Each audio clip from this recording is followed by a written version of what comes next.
Hey everyone, today is Thursday, the 20th of February 2020. This is The Gap, episode 504. I'm Luke Lawrie. Joab Gilroy is here, and I've got a quick question for you, Joab. When was the last time you have seen The Matrix Reloaded, which is the second film? Probably the day The Matrix Reloaded came out in the cinema. You've seen it once, is that it? I think so. Yeah. Is that the one with the dancing in the caves? This is what I was going to ask you about. This is my question. All right.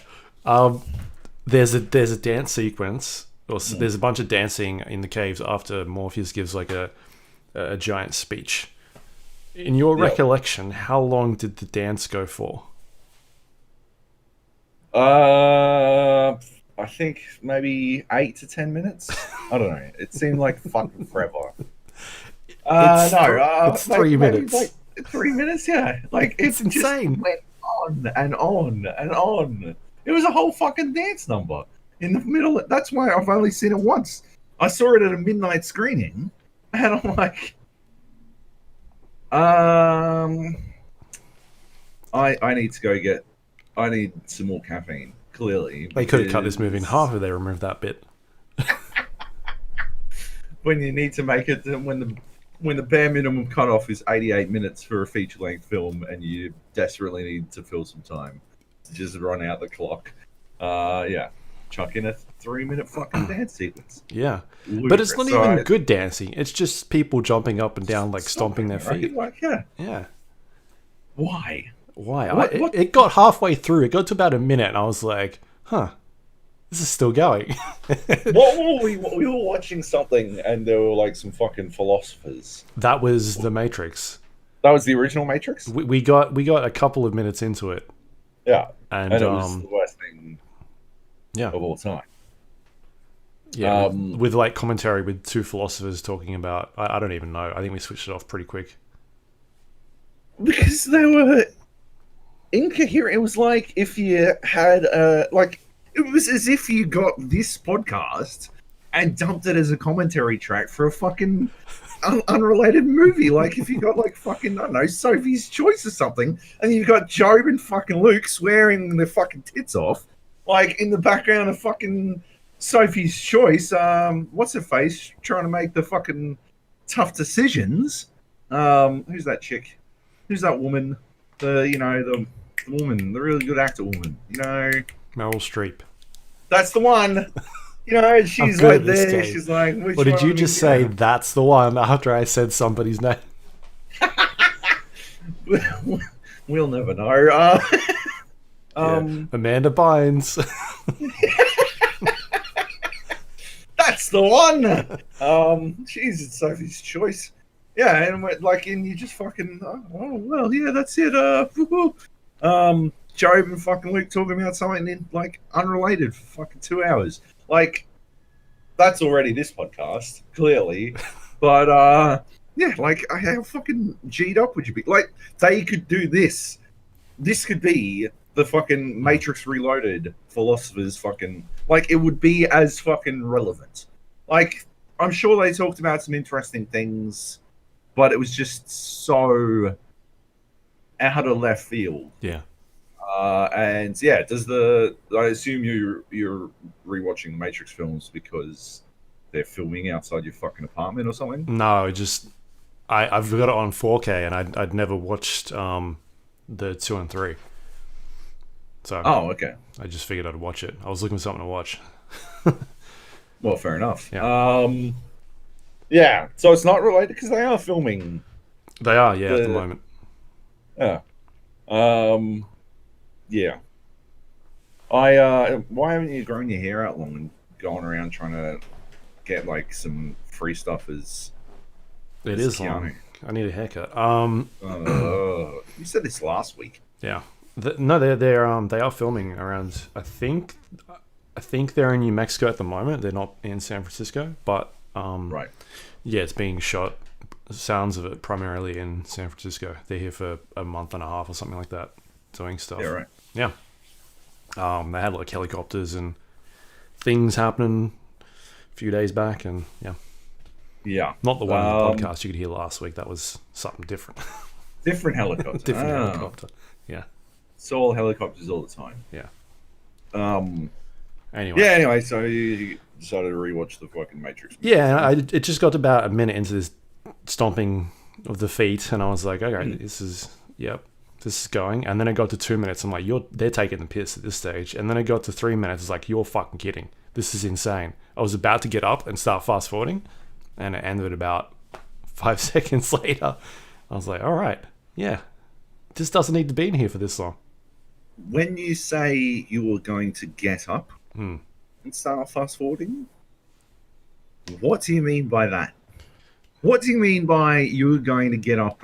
What were you going to get up and do? Like, fucking, were you going to punch the television and make it No, fast I had to forward? go get up to get the remote because it was on the table. What did you do? Why would the remote be on the table? You sit down and watch a fucking film, and what, you fucking yeet the remote across the fucking living room or something? No, because I get my legs up and I put them on the couch and I lay back, and then that means I have to get out of position, and that's oh my god. Yeah, okay, fair enough. Right. Anyway. Yeah. So, what about the rest of the film? There's that truck smash. Is that the one with the truck smash? Yeah. That one's pretty good. It's got good action in it. People give the I don't remember what it was called. The brawl scene, Bowley Brawl. Is that what it's called? I don't know. They give it a bit of what's that? Is it that the staircase thing? What's the Burley Brawl? It's in the park after Neo meets with Oracle. In the park. And then with all the Smiths. Yeah, Agent Smith shows up, and then there's like more and more. They keep fighting. Right. There's a bit like where he turns into like Rubber Man, and he looks a bit weird, but for the most part, it's still pretty good. Most of that film still holds up for the action, I think. Yeah. Is that the one with the staircase fight as well? Yes, where all the weapons are on the walls, and he's like jumping from like one of the staircases to the ground, and the other staircase. He's like doing a flip. Yeah. I remember way more of that movie than I do of 3 then, because I can't. Is that the one where he runs into the train station and then tries to run out again, or is that? Yeah, that's I think the very start of 3.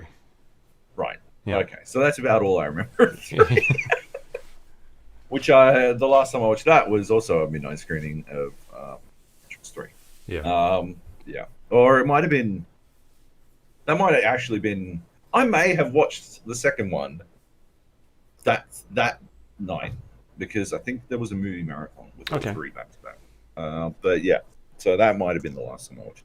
Maybe I have watched it twice, but again, it was late and I was drunk, so you know. Anyway, yeah, one's still amazing, and then they slowly drop off, and then Animatrix. I watched the Animatrix almost as much as I've watched 1. Right. I really like that. Yeah. But yeah. Anyway. That was the Matrix. That's the Matrix podcast. Yeah.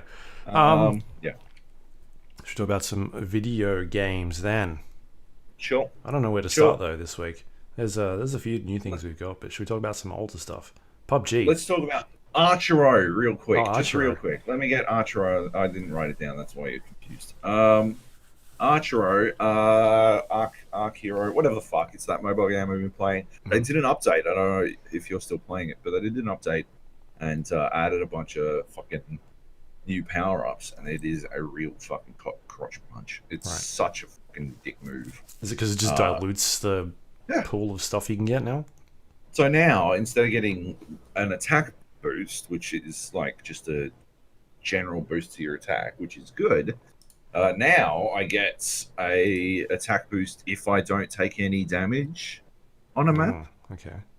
Or I get an attack boost during like 4 or 5 second period of time every 30 seconds or something like that. Like, the options have been severely diluted, and it feels kind of shitty. Yeah, it doesn't really feel like how you're supposed to do that sort of thing. They just sort of slammed it all in, and now it already felt like your options were to either get lucky with the power-ups or grind your way to a point where you could just smash through whatever. Right. Like you just sort of eat shit all day and then move on. Like you level up your character and he gets more enough HP that it doesn't matter anymore. I bought a character, not with real money, with gems. I saved up my gems and bought the cat magician guy, and he fucking he's amazing. He wrecks cunts. He sends out these cats, and they do more damage. I think they're like insta crits or some shit. But and they like tracking, they're homing and stuff. So they're fucking good. Anyway, I'm still playing it, but I'm looking for something else as a result of that update. I just don't think it's a good like way to treat players. Right. Yeah, I don't know. I worked out how to beat that boss. I was doing that last week. The one that was sort of slowing me down, and now, so I got through that stage 6, and now 7 is literally a boss rush one, where you just go from boss fight to boss fight. So 6 was waves. Mm-hmm. You'd enter a level and get waves, which do a level without getting hit and get an attack bonus as a result. It's very difficult on the waves one because you effectively have to do 5 fucking levels without getting hit, and you only get 1 fucking attack bonus. So it's a bit of a dick punch from that perspective. But the boss rush is even worse for it because, I mean, yeah, beat bosses without being hit. And they're designed to, be a challenge to not get hit. I mean, most of them you already know all the patterns for. Like, largely, it's just reusing bosses from earlier, and sometimes it doubles up on them. I get stuck on that one on the last level before I believe it's before the final boss or whatever. But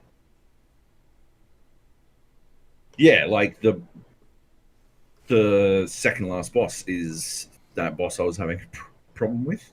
Right. On 6, like the first boss on 6 is one of those like fucking things that just pops up and spits. Except now it's 2 of them, and it's very like the strategy I have beating him on 6 is to just you run into the center and you can just shift very slightly and not eat as much shit. You can even almost not eat any shit. But when there's 2 of them, it's unbelievably difficult to not eat any shit. You're definitely going to eat shit. So you effectively have to go into that last fight at full health and have taken as much damage mitigation as possible, the shields things and the random invincibility and stuff like that. And you basically just have to, accept that you're going to eat shit and try to beat them as fast as humanly possible, which is difficult because they keep disappearing. So it's just a really annoying fight. I don't know. I think this is going to turn a lot of people off of the game because it just turns it into way more of a grind. And I think that was their intention, but it just feels shitty, So yeah. Anyway, that's about it. Yeah, cool. I haven't touched it since last week. I've maybe played it once or twice, but not really into it as much. Anyway, let's go with PUBG TDM. Because I just jumped into that before we started recording. The new patch dropped last night. Yep, last night. It's something we talked about, I guess, at length last week when they were running on the test server. I hadn't played it at that stage, but we had a good discussion about it. Anyway, you were talking about how like they've been doing all these changes to the game and it's not really fitting the battle royale sort of philosophy that is what people bought this game for. And we've talked about it at length since apparently, the game's come out. Do you guys not call it a Refidex down here in New South Wales? Do you call it something else? So I was told that Refidex was a Queensland thing. Maybe. I can't remember what it's called because it's been literally like 25 years, Joab. True. I was told it was just a street directory. Street directory, yeah. Get the fuck out of here. Yeah, that's what I'd call it, street directory. I mean, I did look it up to see if it was an American thing. Right. I don't know. I'm not sure. Anyway. But I feel like people would have gotten the idea by what you were describing. Context. They used context clues, yeah. Yeah. Anyway. So yeah, basically, we talked about it last week, going from things like Erangel / Miramar, and then downsizing these maps in towards something a lot smaller, more than half the size, with Sanhok, and then later on this new one, Karakin, which is a 2x2 map, and now they've released this arcade mode, they're calling it, which is team deathmatch, 8 versus 8. And again, sort of like diluting the player base by having another mode in there, and really stepping away from what the core game is. And I had a chance to jump in this morning really quickly, played 2 maps, and I don't like it. It's there's just even design choices behind it where I'm like, this doesn't make, like, why is this even in here? Right. Things like the spawning system to start with is not good. I would say it's broken at this stage, which is weird. Like, how many years has Call of Duty been around? Yeah. Or managed to sort out like spawning systems for that, for the most part. I don't know. Have you played fucking Modern Warfare recently? Because I just realized there was another game that I forgot to put on the fucking list. Right. We're going to talk about spawning systems. We'll get onto that in a little bit. But yeah. Yeah. So in the 2 games that I played, there were a couple of sections where I died or I killed people that were just next to me that had spawned. Right. Or like so I I'd clear out. If you are going to rip off Call of Duty, you may as well go all the way. Yeah. People would just like it's got a moving spawn system, so it does rotate around the map, but the map is too small because you can have people, or the maps are too small. You can have people spread out. There's 8 people in your team, and because they're not really large scale maps, you can cover most of that area pretty significantly. And so you've got people spawning in behind you at times, like, oh, I've just cleared this area. I start getting shot. I turn around and there's someone shooting at me who wasn't there a minute ago, and I know they weren't hiding or anything because there's an invulnerability when you spawn. You've got about, I don't know, 2 or 3 seconds before you can actually be shot at. So you're glowing like a yellow orangey color, and that means you're invulnerable. And so if I turn around and see someone there and they're glowing that color, I know they weren't there. They've just spawned in. And so that happened to me maybe 3 times during the 4 maps that I played. And on top of that, like, I saw it happen in front of me, like, where I would be attacking and see people, like, spawn in. And at that stage, there's nothing you can really do because they can shoot you, but you can't shoot them. And you're like, well, I'm just standing here now. Cool. Well, I guess I'm dead. So the spawn system is pretty broken at the moment. And it's just like it's just a constant. It's just like aimless shooting. Like, there's nothing strategic or skillful about it. You just kind of run into a fight and that's it. Like, you kill someone and keep running. Like, at least games like Call of Duty and stuff like that, they've got, you've got areas you can move to and there's strategy and you can keep the momentum going, whereas this just feels like you're constantly spinning around in circles looking for people to shoot at because they could be literally anywhere. Yeah.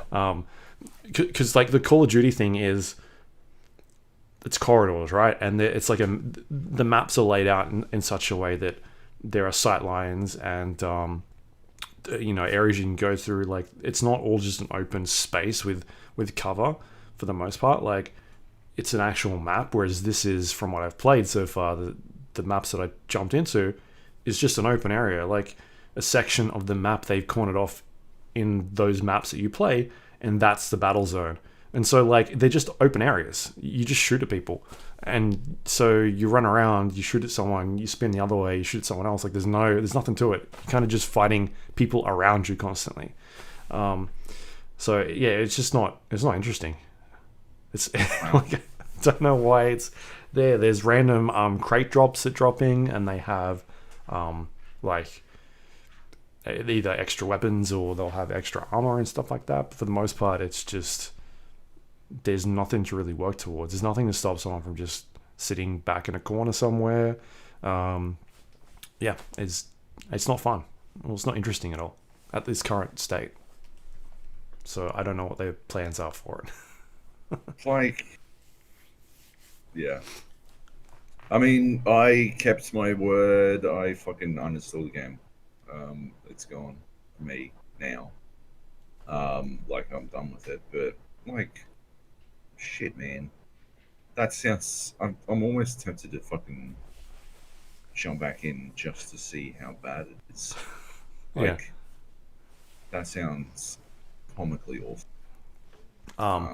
Like they've done things with a bit of UI elements, so there is a like a weapon select or a loadout select where you can choose what weapons you've got, and they're kitted weapons as well. Like they'll have stuff on them, like a sight and compensator and extended mag and that sort of stuff.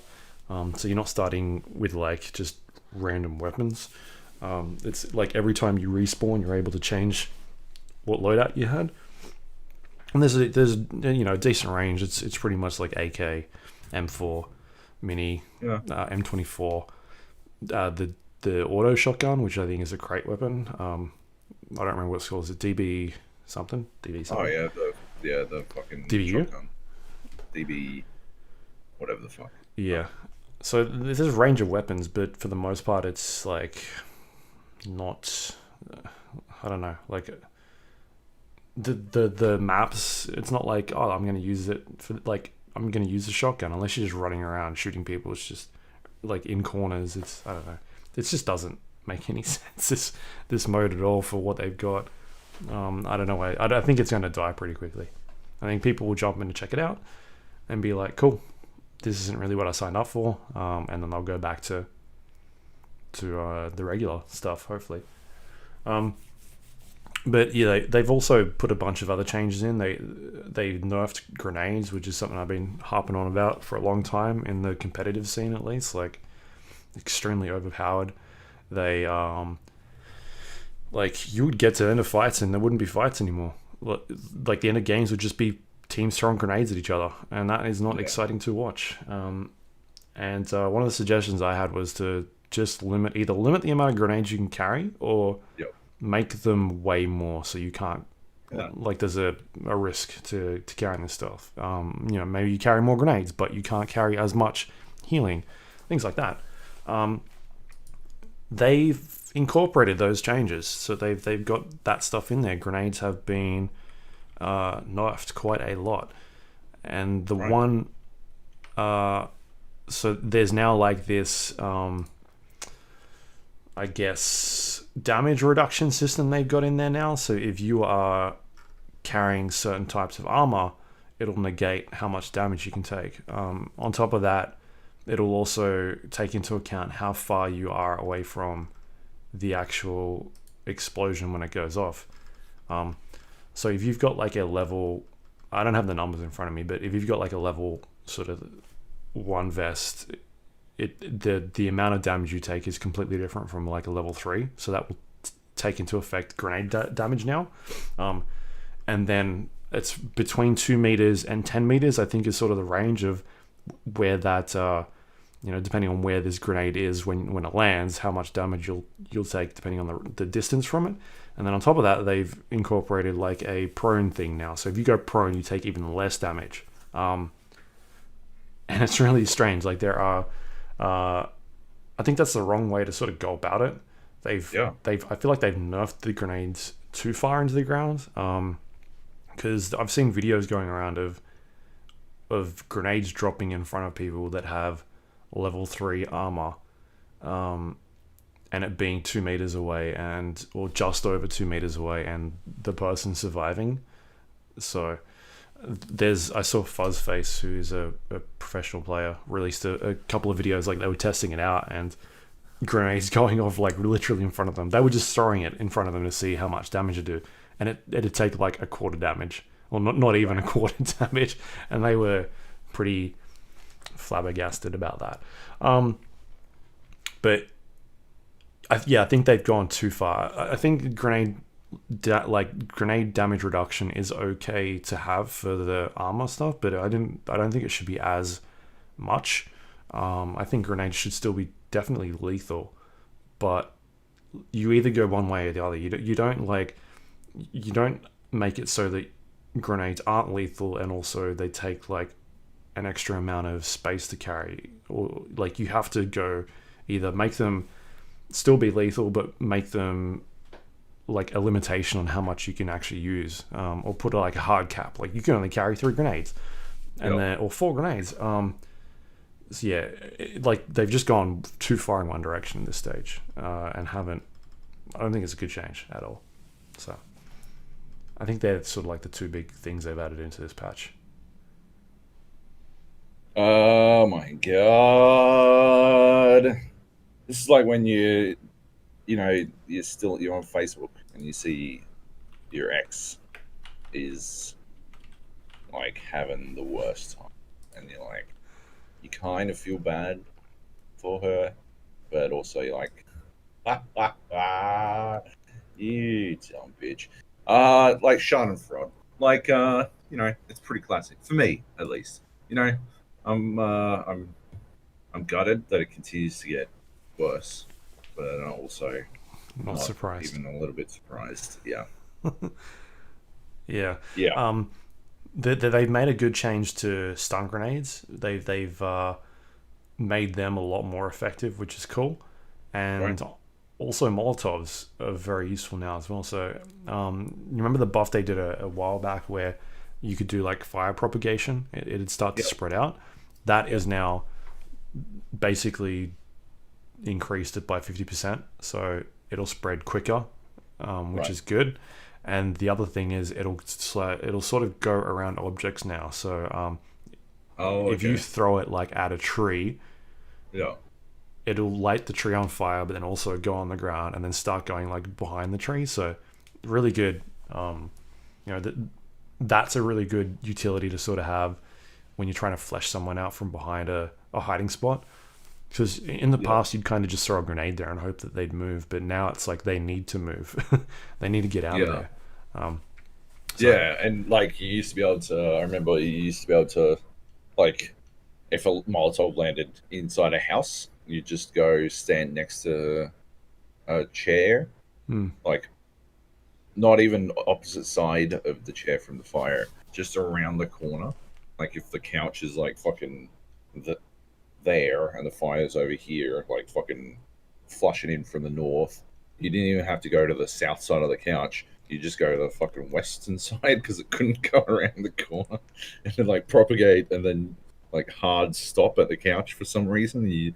Even if it was like right up against the wall, you could be standing in this corner and it'd be like fire everywhere. I remember specifically, like a team thought that I must be basically dead, right? Because I'd been standing essentially where a bunch of fire was, and then there I was standing in a fucking corner with my fucking Vector and my level 3 fucking helmet, and they would like run in, and I just fucking. So I hadn't taken any damage at all, so yeah, blacked. So yeah, that's definitely a good thing, but also a bit disappointing.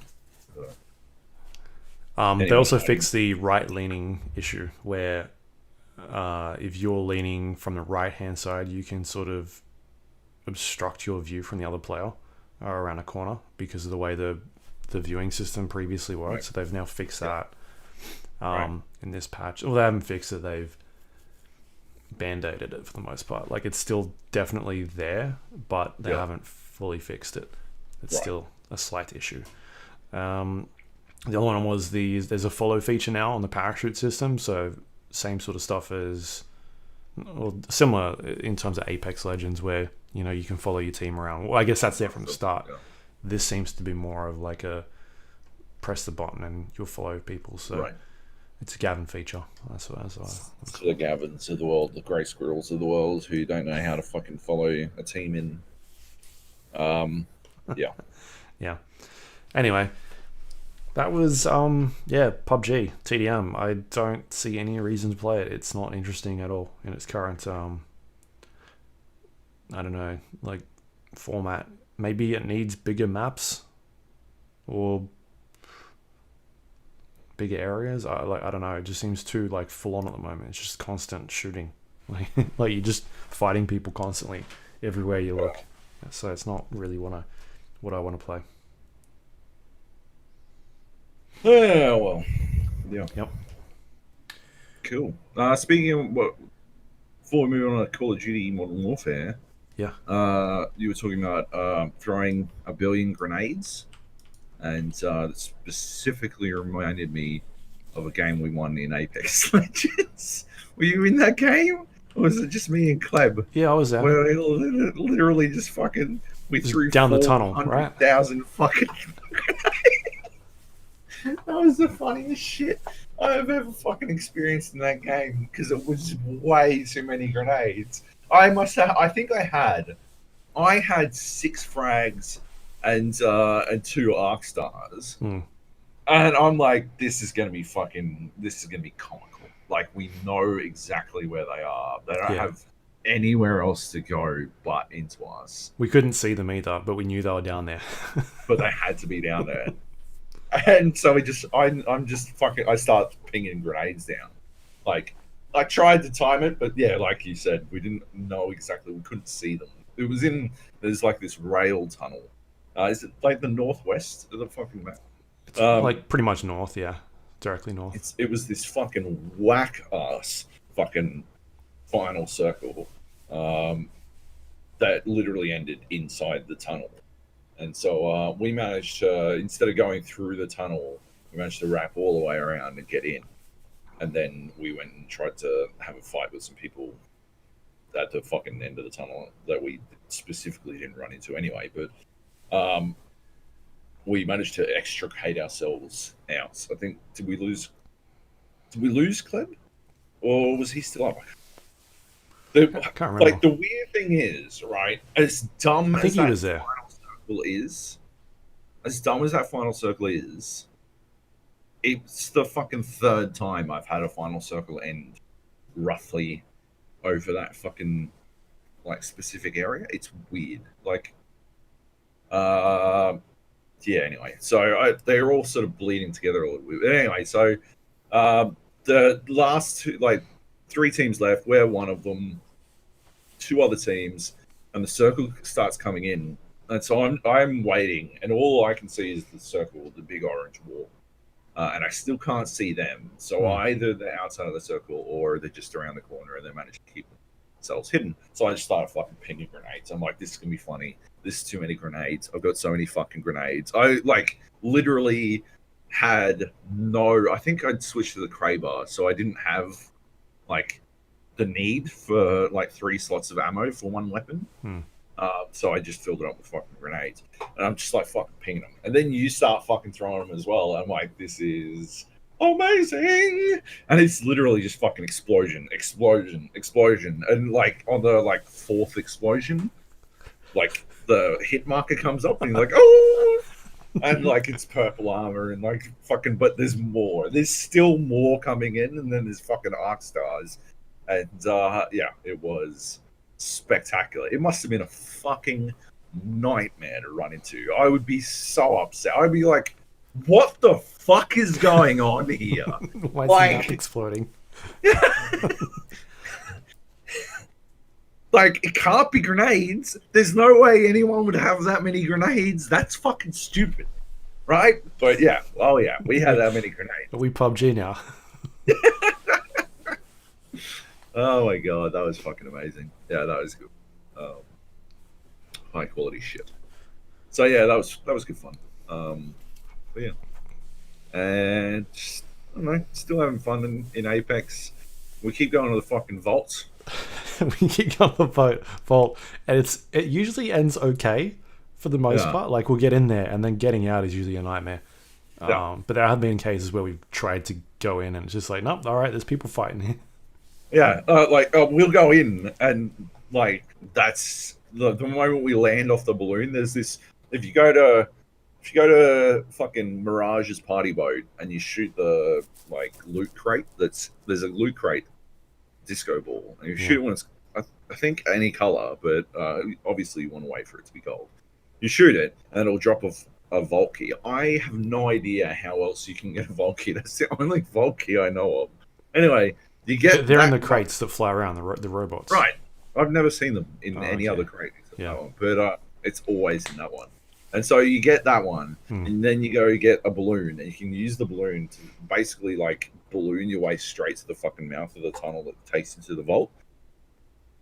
And like, I swear to God, the last 2 times we've attempted this, we would get to the 90% portion of flying off this fucking balloon and get to the part where you're about to land, and that's when 2 teams would start fighting exactly where we're about to land, and you're like, what the fuck? And you're like, you're going in to land, you're like, no, turn back. And then you turn back, and there's another team behind you, and you're like, oh, for How did nobody see this other team when we were flying? why? Yeah, where were they when we were fucking floating? First of all, and second of all, why is everyone fighting here? It's not in the circle. Like, what are they doing? But yeah, so we got to start going to the vault. But apart from that, I think I said the next game we're not going to the vault, and then we won. yeah, is exactly what happened. But that was the game where we like didn't like we landed at that refinery, right?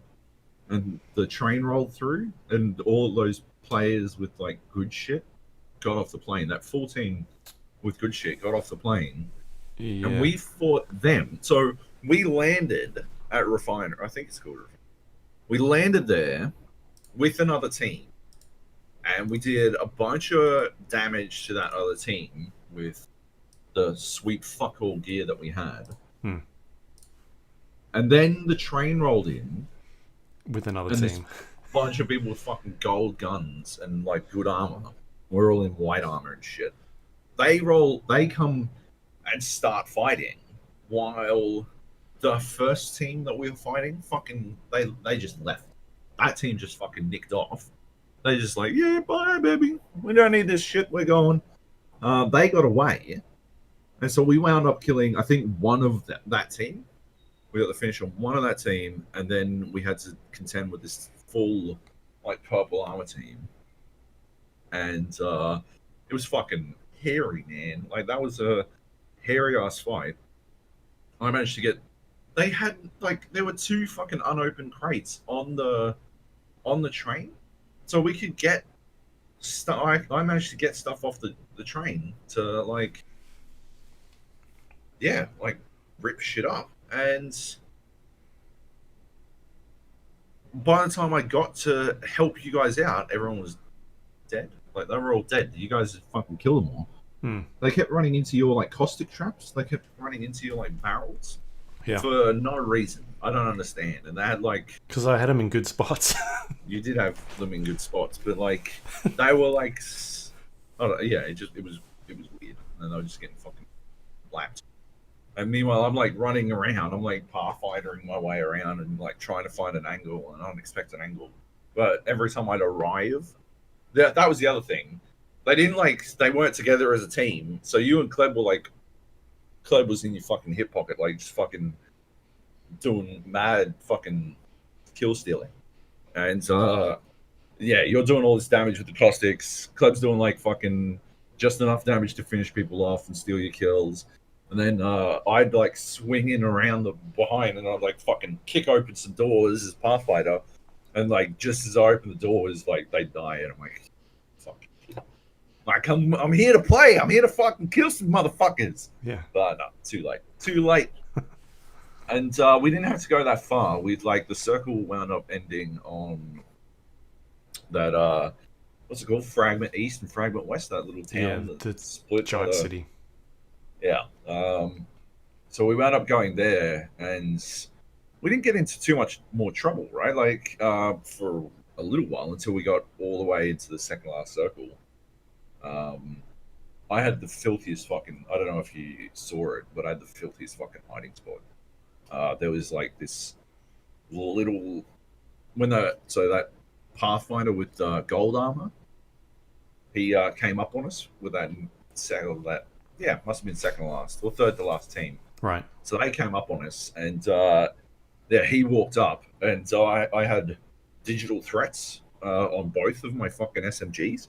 So the R99 and the Prowler with the fucking burst fire off. Sorry, the select fire, so it had full auto, and I had fucking digital threats on both of them. And I'm just like sitting there watching out of like through this fucking tiny fucking gap behind his two things, and I can just see red, and he's standing there looking in at you guys, like trying to get an angle, and then like he must have found a window where he could see you guys, and then or like had seen you guys, and he was just waiting for you guys to come back to the fucking window.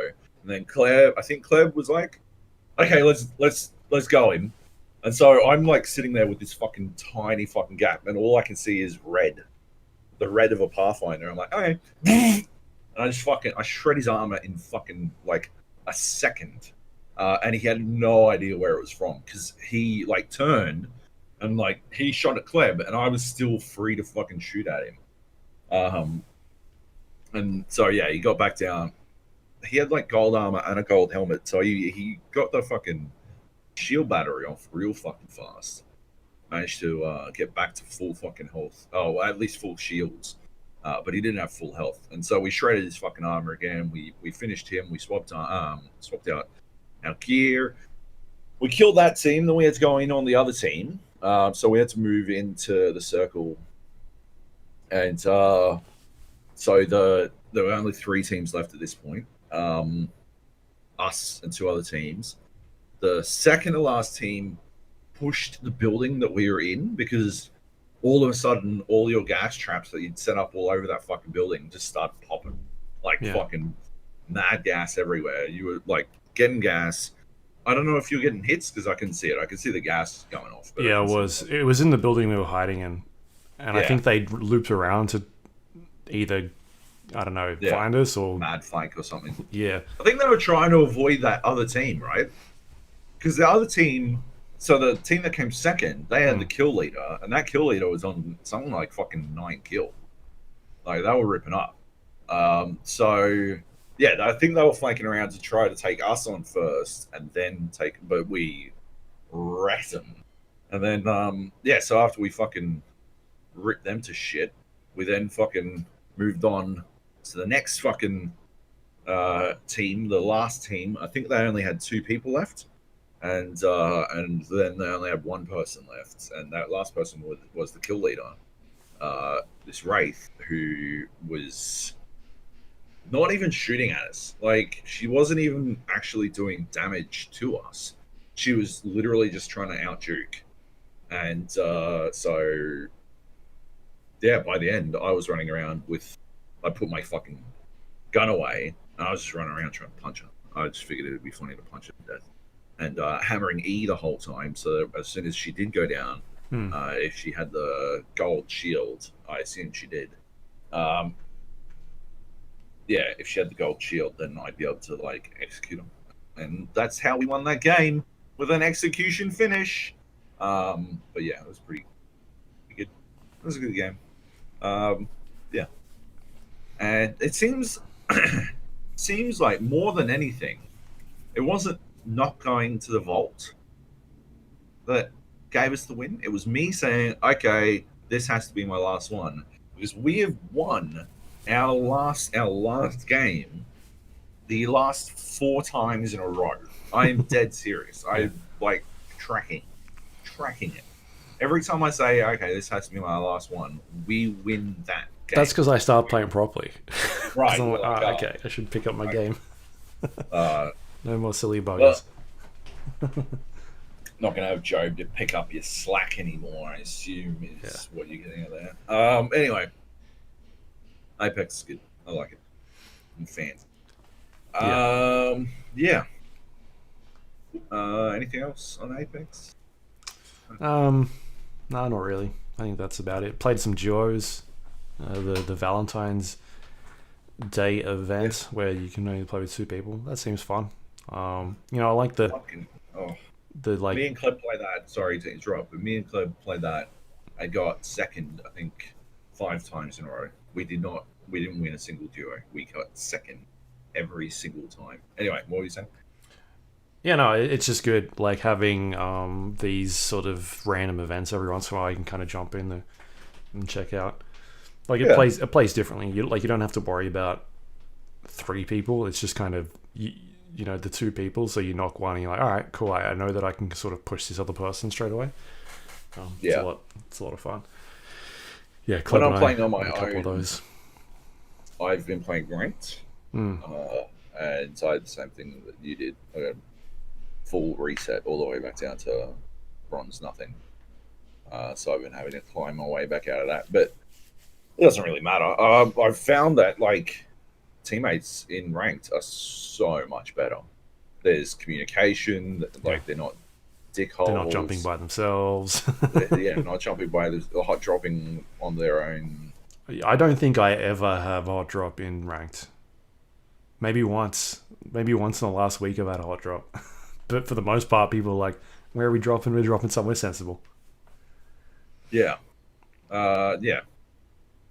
So it's yeah, I like ranked, and yeah, apparently you get penalized if you leave ranked games. So people don't leave the moment they fucking get knocked, like they do in casuals.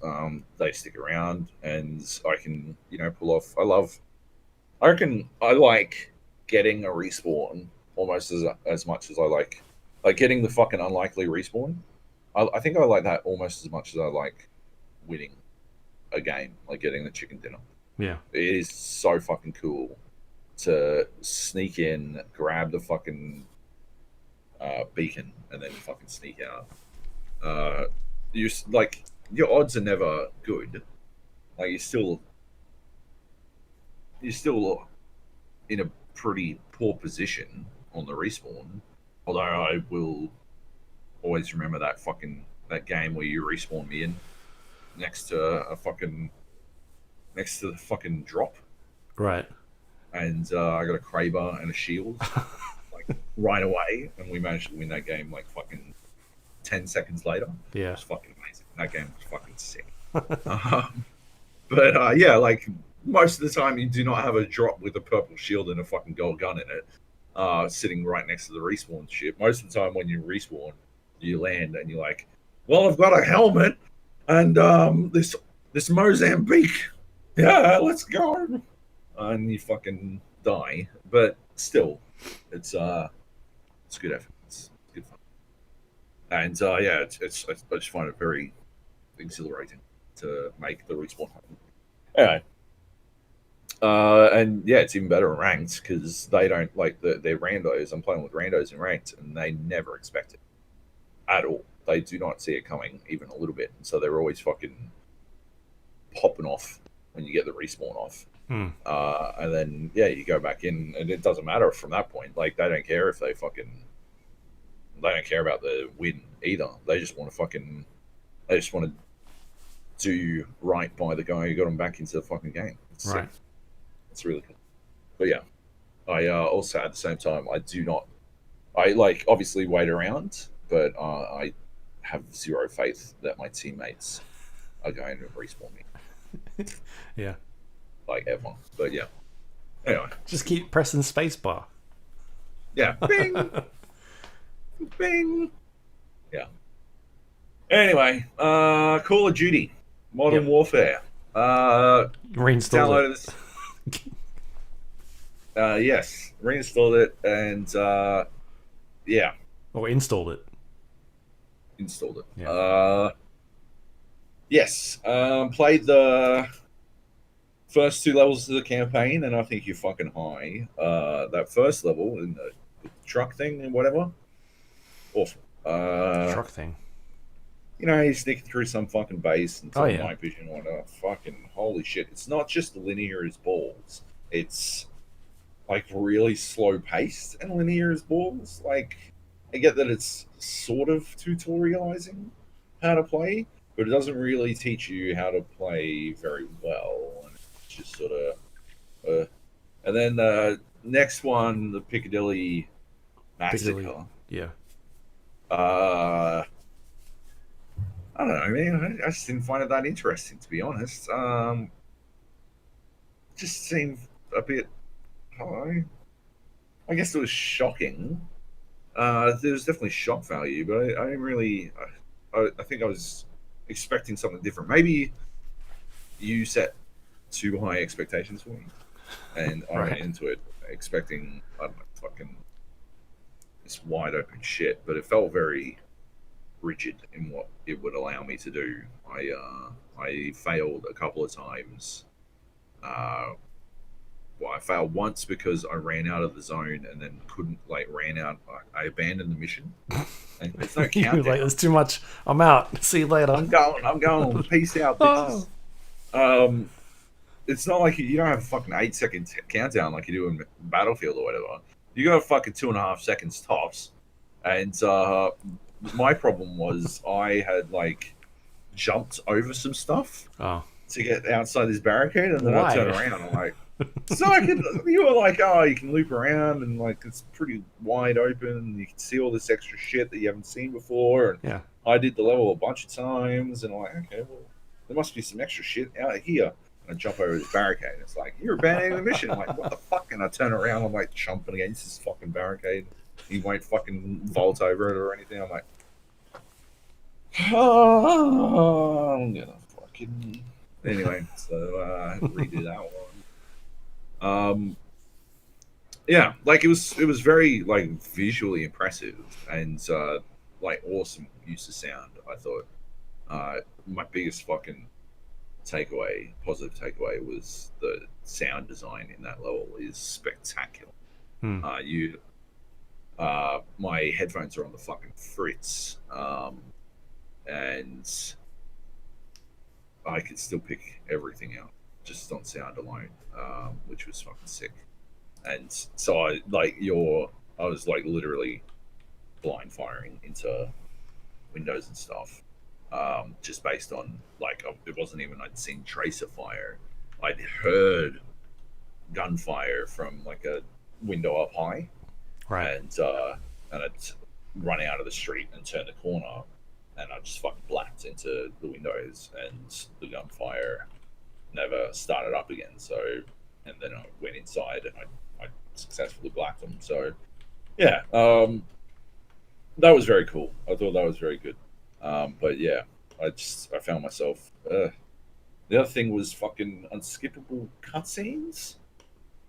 I didn't want to keep watching the fucking cutscene, so I had to actually fucking kill the process. I couldn't escape. It's not like I could quit the game. I'm like, I have no idea how much longer they're gonna keep yapping about shit. I don't give a fuck about it. So, Alt F4. Alt F4 didn't work. Control Alt Delete kill the processor. I couldn't escape any of the cutscenes. It was fucking insane. Are you sure? So, because I'm pretty yeah. sure I skipped them when I jumped in because I'd already seen them all before. I played on I played on PlayStation when I first did it, and then PC the next time. Maybe my game was fucking up. I don't know. Yeah. Anyway, I found that annoying, but it wasn't that big a deal. Then, yeah. On the subject of sound design, went and played some fucking gunfight with Nate, and I don't know if this is a recent thing or not, but the sound design in multiplayer is fucking shit. It is awful. Yeah, like I said, I don't know if this is a recent thing or not, but there were multiple times where where people there's no silent running or anything in fucking gunfight. You don't have perks and stuff. You've sometimes got some perks, but they didn't have silent running or anything. And you could hear their footsteps, and then you couldn't hear their footsteps. So you were like, okay, so they've got to be on the other side of this fucking wall. And then it turns out they'd just been fucking silently running all the way around. And I'm like, okay, well, my headphones must be fucking this one. On backwards. But yeah. But Nate is listening with his he's already died in this round, and he is listening from my perspective, and he's like, I had no idea, legit. And he loves his fucking super 3D fucking hacks headphone shit. He goes all super deep on sound, And he's like, I had no idea, like literally no idea. He made no footstep sounds. He just showed up there. Like it must be some sort of fucking bug or something, at the very least. But it was fucking a really fucking upsetting way to lose a round of gunfight because we were fucking wrecking cunts, and then you lose out of like over nothing.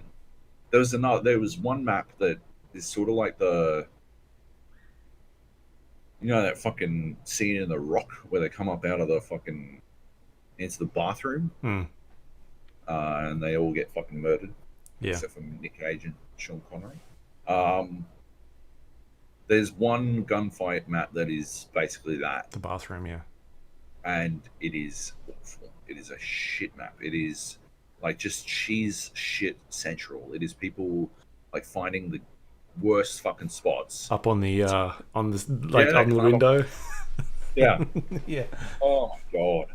Yeah. That is such a fucking terrible shit. Like, yeah. Anyway, so that sucked. That map in particular sucked. There was another one I wasn't wild about, Rust. I don't think works very well in gunfight. Because Rust. What's Rust look like? It's got those containers on the outside. It's got that big thing in the middle, the big refinery type thing in the middle. You can climb up on top of it. The real problem it has is that you can climb underneath all that shit. You can crawl underneath all that shit. And it's just more cheesy fucking camp spots. Right. Yeah, I've not played this map. I think it must be a new one. It's pretty new. Yeah, I didn't like that. But yeah, otherwise I had fun playing Gunfight. I mean, Gunfight. They've got the tournament system in there now. Yeah. We played one tournament like immediately. Oh, by the way, I don't want to ever hear anyone talk about Rainbow Six being the most toxic or fucking Counter-Strike being the most toxic or whatever the fuck. I was called the N-word 4 times in the first minute of playing multiplayer Call of Duty. Like, unbelievable. Yeah. And it's Nate not needs like to chill it out a bit, I think. Like, holy shit, man. Like, and the like homophobic shit, and it was bananas. Like I couldn't work out how to fucking report people. It was wild. What the fuck is going on in there? You don't hear that shit in Rainbow, and it's going to like we'll talk about it later, but they're gonna fucking tamp down on it even more. Like, yeah, Call of Duty just doesn't give a fuck. It's just full of cunts. That's crazy. Anyway, yeah, we did the tournament, and like jumped in before we played any gunfight at all. And yeah, this dude is like, oh, look at these 2 N-words. One of these N-words is fucking level 15, and the other N-words level 1.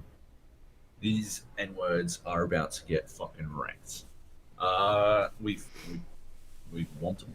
It was disgusting, which only upset them further. They were, yeah, because it had all chat as well, all voice chat. We could hear them speaking at all times, which significantly helped us. Yeah.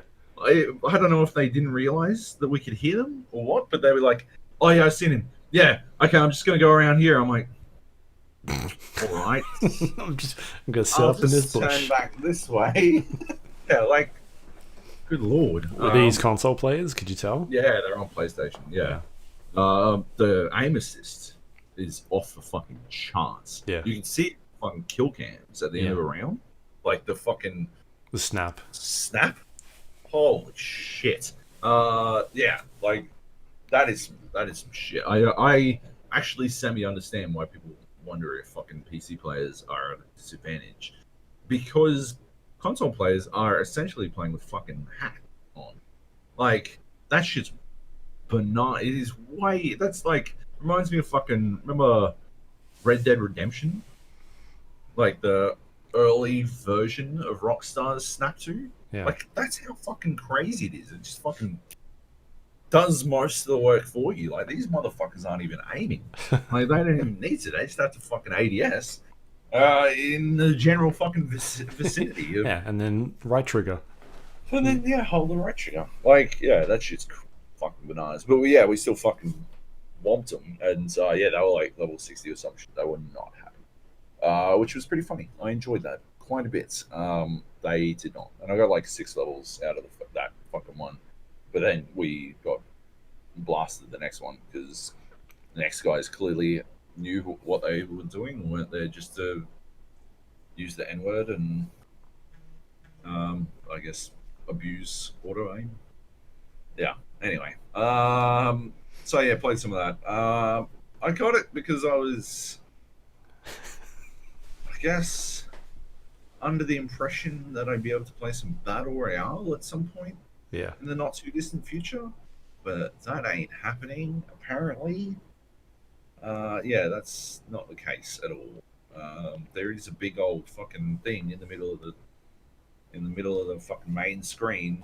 It says classified, but no, can't play any any Warzone or whatever the fuck it's called yet for some dumb fucking reason. Hmm. Should have come out. It should have come out already, basically. So, yeah, that's dumb. Yeah, absolutely. Yeah, and then I want to jump in and check out. I've heard a lot of good things about Realism Ground War. Oh yeah. So I want to jump in and check that out. But otherwise, I'm not too. The only thing I want to play Call of Duty multiplayer is Battle Royale. Yeah. Yeah. Anyway, so that was that. I don't even want to play the fucking campaign anymore.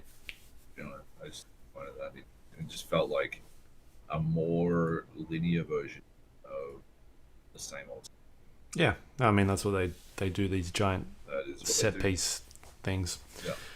All right. What else do we have here? Underlords. Do you want to talk about that quickly? Underlords. Yeah, still playing Underlords, still having fun.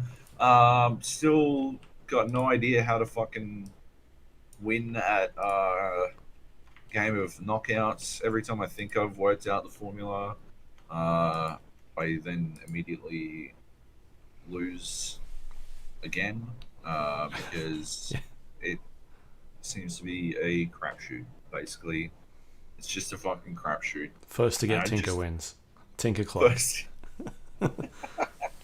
yeah, like if you can have the most amazing fucking luck, like get Terrorblade 3-star straight off the bat. Like you just keep winning fucking games, everything's fucking working out, and you're like, well, I've got this one, and then you walk in and like the last dude has a cloak on one dude and a fucking pike on the other, and you're like, and you didn't get either of these particular fucking items, and you're like, oh, I guess I'll die now. Like you're just fucked. Like there's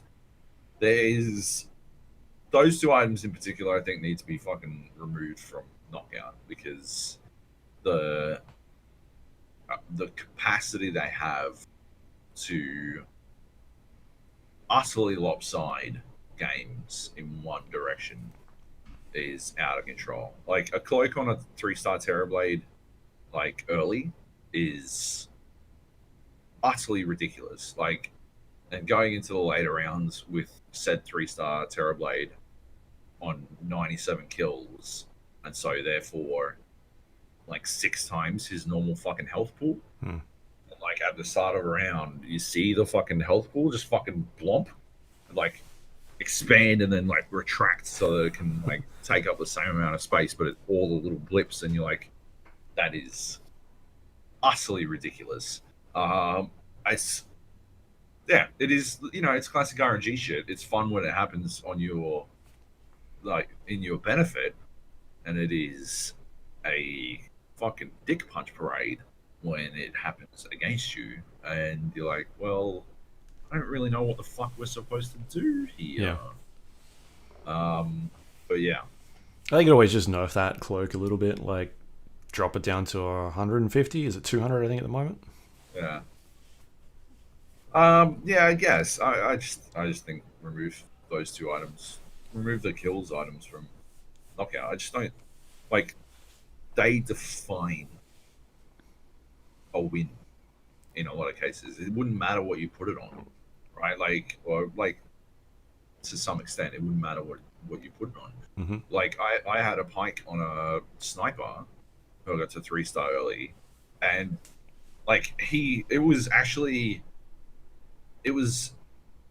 not in his best interests to do his fucking ult, because he was like damn near fucking two-shotting cunts with his regular fucking attack. Like, it was goofy. And then he'd like spend 3 seconds doing his ults to like one-shot one person. But if he just kept fucking auto-attacking, it wouldn't have fucking mattered. And then like you can see the damage bars. Like, they actually tell you the difference in damage. And the ults will have done as much damage as the auto-attacks. But only because when it ults, it does like fucking 5k damage or some shit, or 15k damage or some shit. And so overall, the motherfucker's popped off 2 ults in the course of a fucking match. But he's also like, so he's done like fucking 45k damage or some shit. And you're like, that is a crazy amount of damage. However, like a bunch of that was pure overkill damage, like pure over damage. Like, none of that actually mattered.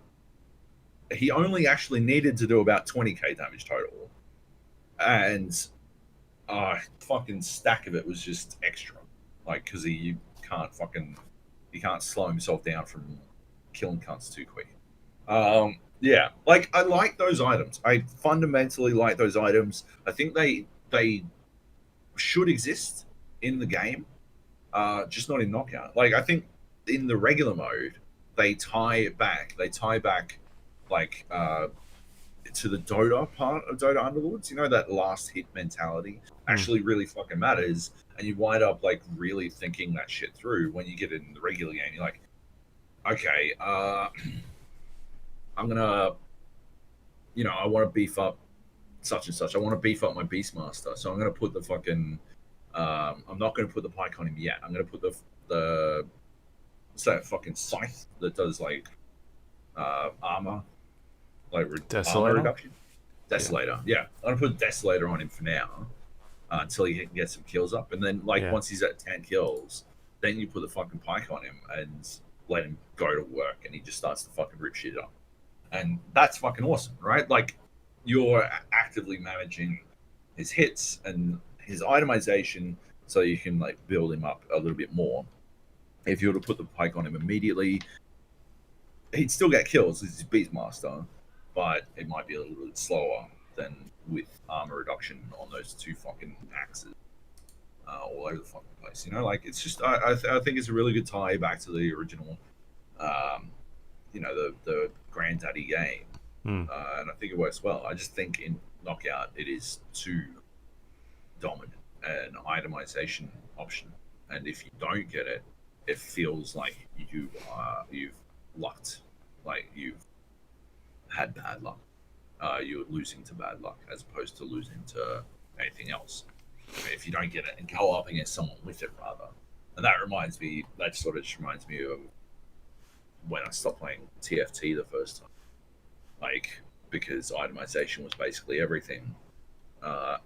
Which makes sense in the League of Legends sense of itemization being such a huge part of that game, but doesn't make sense in terms of fun gameplay or, an RNG heavy game, because you feel like, well, I'm sort of just being RNG. This is not me forging my own path to victory. This is me getting given an opportunity to reach the path to victory, or not, or specifically not. Anyway, so that's basically. I got no idea how to win knockout games. It's basically what I'm saying. Like, I win them. I do win them. Yeah. I haven't really worked out how I do it.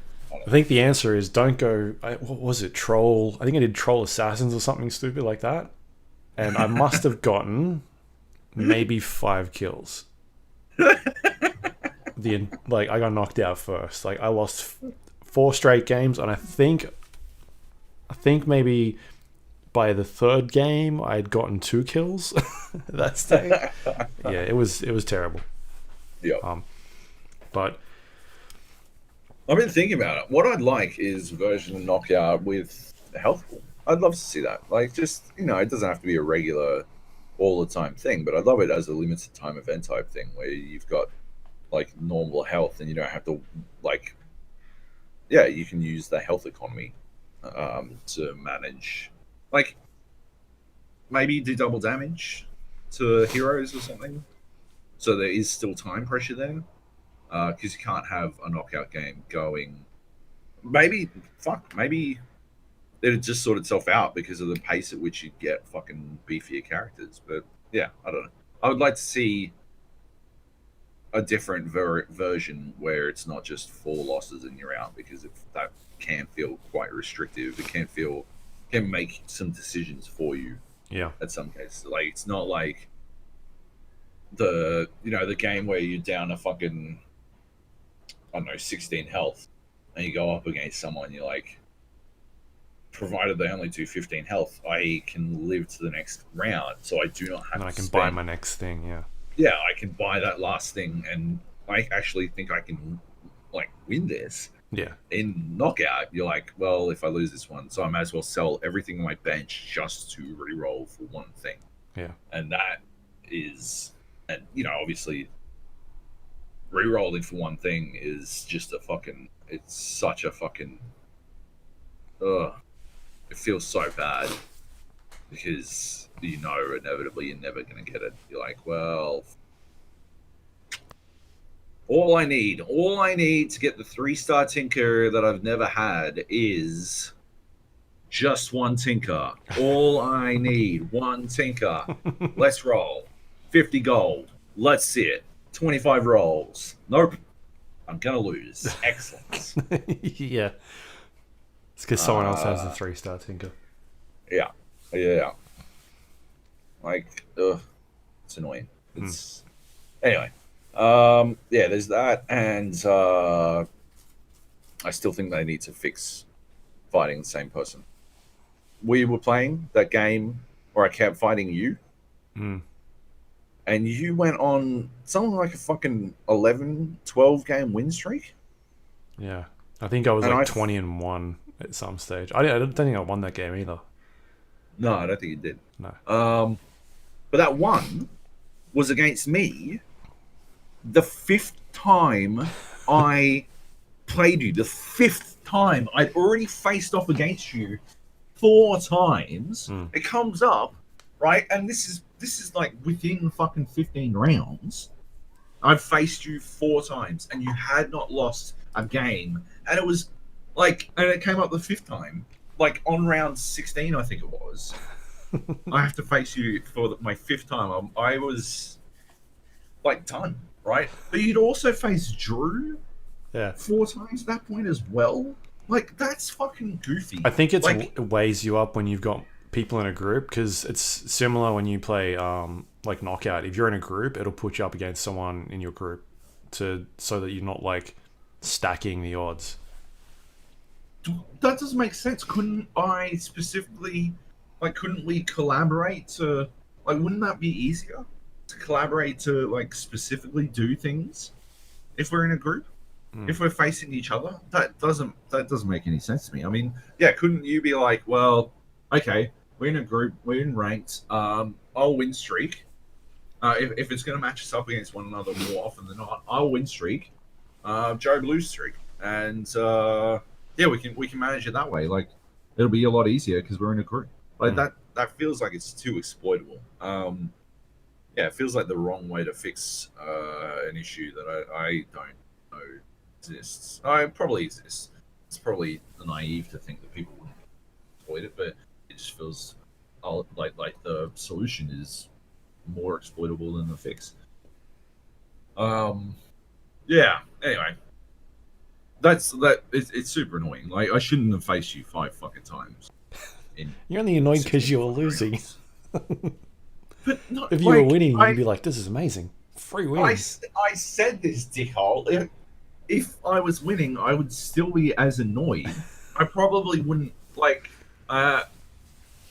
once I noticed it, I would still be as annoyed, right? That's the thing, right? I probably wouldn't notice it if I was winning. Like the fucking lions don't care about the opinions of sheep type thing. Like, yeah, when you're on top, the people below don't really matter. But I would be annoyed once I noticed it because I also wasn't getting to test my fucking build against anyone else. Like, that's why it was ultimately harder for you to win in the end because you never fucking tested. You fucking shithole. What you fought? You were forcing something, and you were allowed to force it because you kept fucking winning. So you had like was it? 60. Was You were it brute brawling or something like that? Or Yeah, I feel like it wasn't even a good, like something that was good. I think it was just like random. I don't know. I can't But remember. brute brawling's not bad. But yeah, you were like a full level ahead of everyone else the entire fucking game. Because you had so much more gold than everyone. Because your economy, like, you were on win streak after win streak. Like, that one loss, and you then went on to complete another win streak immediately. Yeah, Was fucking ridiculous. I think it was like an 8-game win streak, and then like another 8-game win streak, and then a loss, and then another 8-game. Like, goofy shit, man. That was bananas. Yeah. But like, still lost. Yeah. That's good as shit at the game. But anyway. I still having fun with Knockout. I'm excited for the release next week. What is it? Next Tuesday, our time, I believe. My time, rather. Not our time. Oh, is it next week? Right. February 25th. So, yeah, next Wednesday for you. Maybe podcasting. Yep. Oh, no. Day before.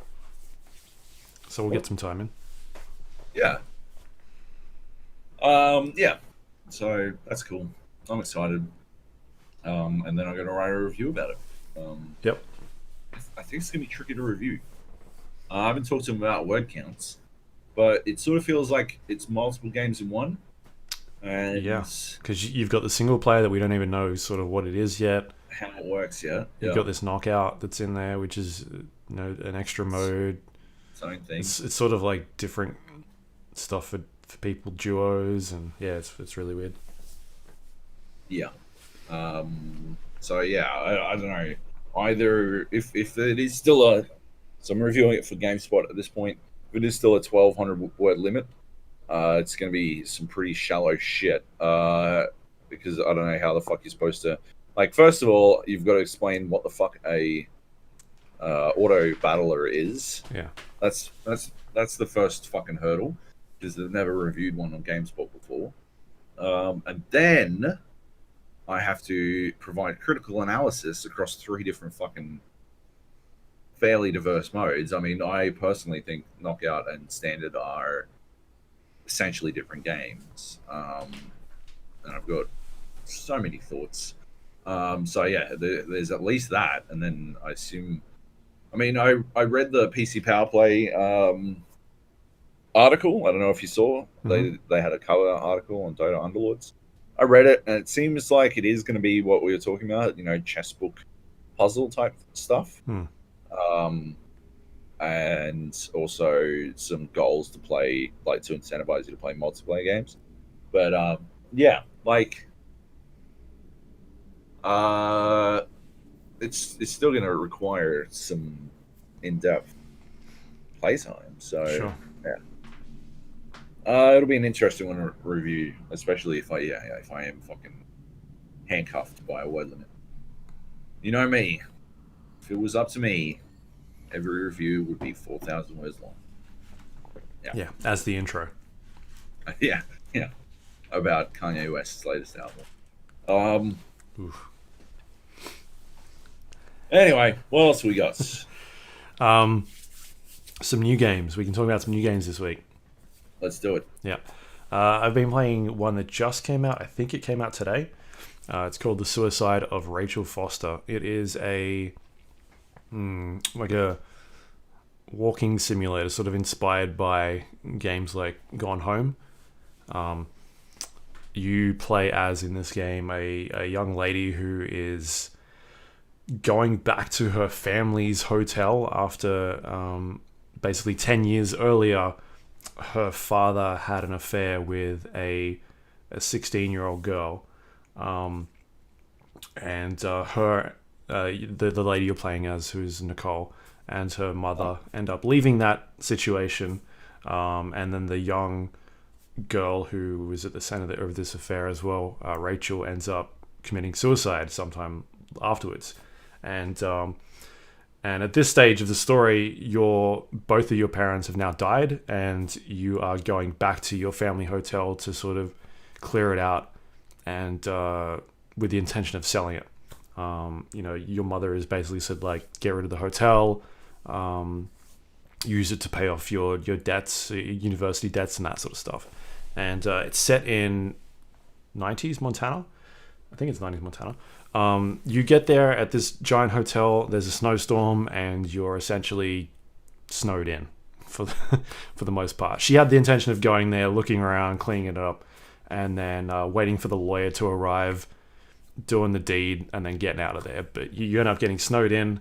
There is a person on a sort of like a walkie-talkie that you're talking to, who is giving you directions about, like, the storm that's just come through, and then as well as that, like, this is a person that has been in this town for a very long time and knows the area, knows knew your father, and sort of just like, another character to interact with throughout the story. And this giant hotel you're in is basically like like you walk around, you explore rooms, you find items, you pick them up, you can read things on walls. Like, there's a lot of interactivity in terms of like objects that you sort of get a lot of information from, like world building. And that's pretty much like, that's the game. That's you walk around, you progress through multiple days as the thing goes, like the story unfolds. You start learning a bit more about your family's past and what happened back then when this affair was going on. And there could be maybe some other sinister things at play as well. It sort of takes on that similar vibe as Gone Home, like you not really understanding what you are doing in this house, and like, like the Gone Home vibe was very like, oh, is it like a haunted house, or like is there something else going on here? Like, you weren't really sure of what you're in. And this game, The Suicide of Rachel Foster, is very similar. Like, you sort of start off and you don't really know what you're going to be in for. Like, is it going to be a horror game, or is it purely like this, is it a story driven, like walk around and that's it? I was very much not sure what I was going to be like, if I was going to get some jump scares at some stage or anything like that. Because it can be a very creepy vibe. You're alone in this hotel by yourself, old rundown hotel, and sometimes it's late at night and you've just got a flashlight, or the generator's out and you've got to go and try and repair the generator, get the lighting back on, and stuff like that. And so you sort of don't really know what genre you're in at that stage, which is really unique. For the most part, like, I quite enjoyed the game.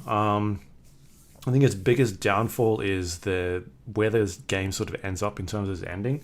I don't think it paid off as well as what it could have. But otherwise, like, it's home. Sorry, like Gone Home, yeah. That was my biggest criticism about Gone Home. I thought it was great, except for the ending. I just wasn't the ending that I wanted out of that game. And this is kind of something similar. Like, it ends and it's not really the direction that I thought it was going to go in, and I thought it was a bit of a letdown. I'm trying to, like, obviously it's a story-based game. I don't want to dive into spoilers and whatnot. Yeah. But there are things in there where I'm like, oh, I kind of thought it was going in this direction, and I was right at certain stages, but at the same time, just talking about, like, not knowing what genre I was in, like, that stuff is interesting. Like, am I in? Is this actually a horror game, or is it not a horror game? Like, what is going on here? Like, and just trying to divulge, like, is the I don't know if I can put it that way.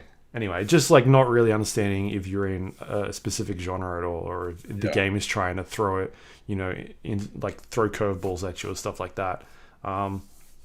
So anyway, I enjoyed it for the most part. It's pretty short. It's about a 3-hour game, maybe 4 hours if you really take the time to walk around and look. There are, I think there might be multiple endings. In terms of, there actually would be multiple endings. There are multiple endings, and there are multiple ways to interact with this. So there's this character on the walkie-talkie you're talking to, and there are multiple ways you can interact with him. Like there's dialogue choices you can choose while you're talking to this person. So there is a bit of choice there, but yeah, for the most part, it's a good looking game. It's not going to be for everybody. Obviously, it's going to be for those people that liked, Gone Home, Firewatch, like that sort of walking, talking, story-based game. There's no combat or anything like that in there. It's pretty much just walking around, exploring, and that sort of stuff. So yeah, that is out today, today. I think it's today or yesterday. Anyway, by the time you hear this, it'll be out on Steam. It's had a couple of reviews up there that I've checked out a few of them already, and I think it's a 74 Metacritic at the moment. Right. So not. I mean, it's fine. That's the game's definitely got a lot of atmosphere. Like, there are very visually interesting areas you can get into in this old hotel that really are memorable moments, I would say. But anyway, that is now available on Steam. It is $13, which is, I don't know what, $20 Australian. Sounds about right. Decent price point, I think. This is like I think it's like a $15 game, so that fits. For a game you didn't love? Sorry? For a game you didn't really love? Well, no, I didn't. Like, I enjoyed it. Just just didn't blow me away. Like, there were a couple of moments there where I felt like there was one moment in particular where I thought the game had bugged out, but it was just that I didn't explore it.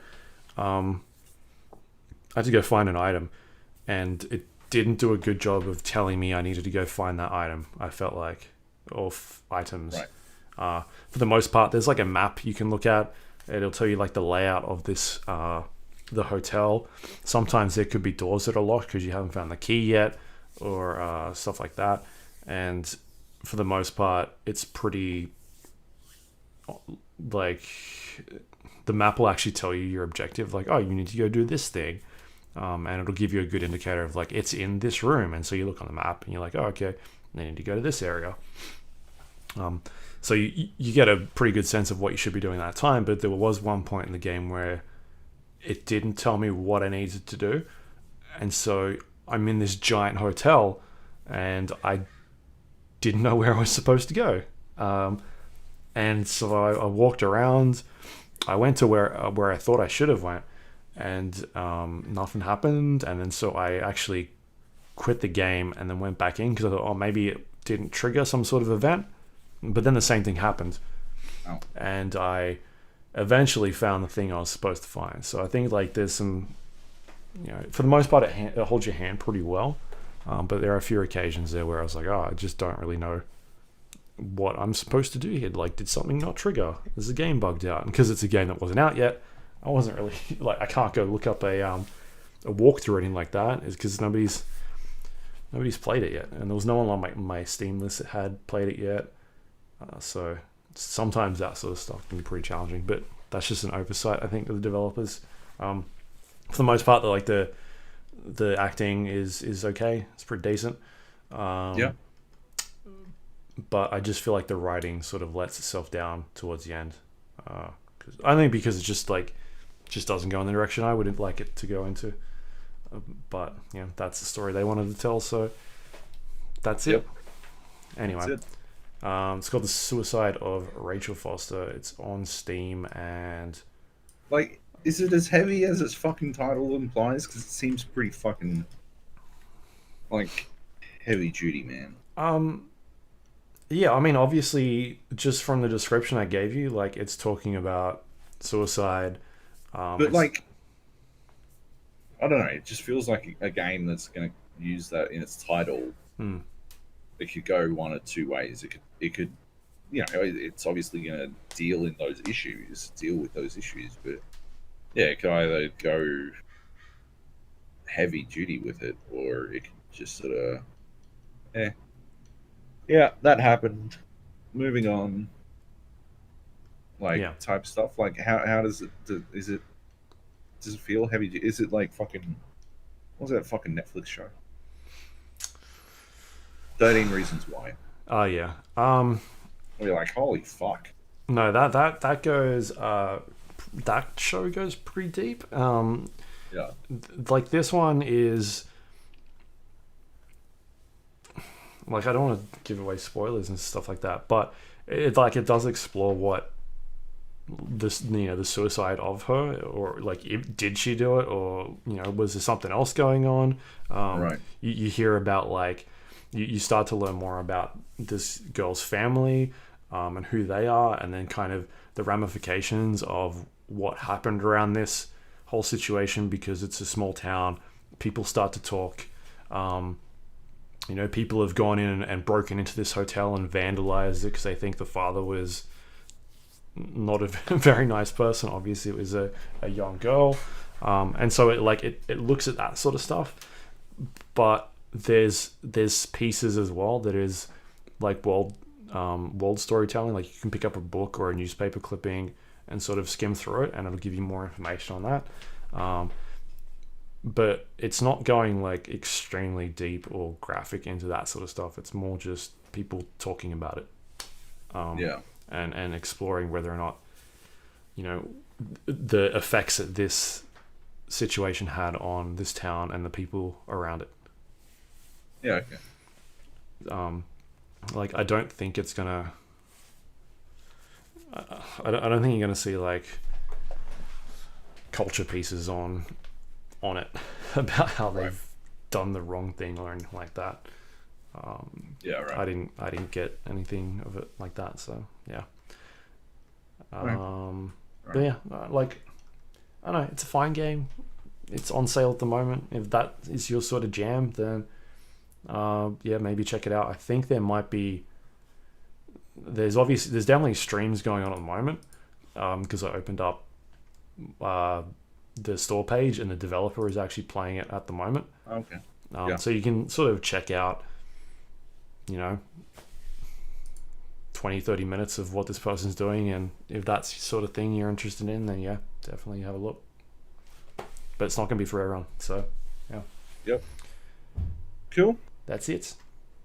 Nice. Dreams. Dreams, yeah. So Dreams came out this week as well. Awesome. Dreams is a game by a Media Molecule who back in the day made a game called Little Big Planet 2. I think they had a hand in like the Little Big Planet Racing series as well. I can't remember if they actually made it or if they I think they collaborated with someone else. Yeah. I think they collaborated. And they've got a really good sort of shtick of doing video games with like creative suites where it allows players to create a bunch of stuff. We've seen sort of an evolution of that with games like Super Mario Maker. Nintendo did a really good job with that sort of stuff. But since then, we haven't really seen what Media Molecule was doing, because they haven't made a game for a while like this.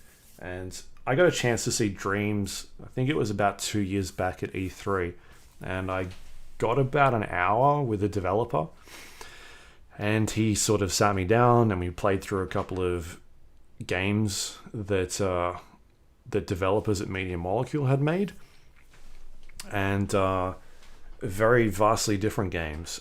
Some of them like platformers or multiplayer games or space shooters, or some of them not even games. Some of them just like a story that you sit and watch, like a audio visual story, and then there's the other side of it is the creations sort of side where you can jump in and make your own video games, and then we spent some time like creating a level and then making platforming elements of stuff that moved up and down. You got to get to an objective and that sort of thing, and just sort of how easy you could spend 20 minutes and make something pretty quickly and jump in and try it out.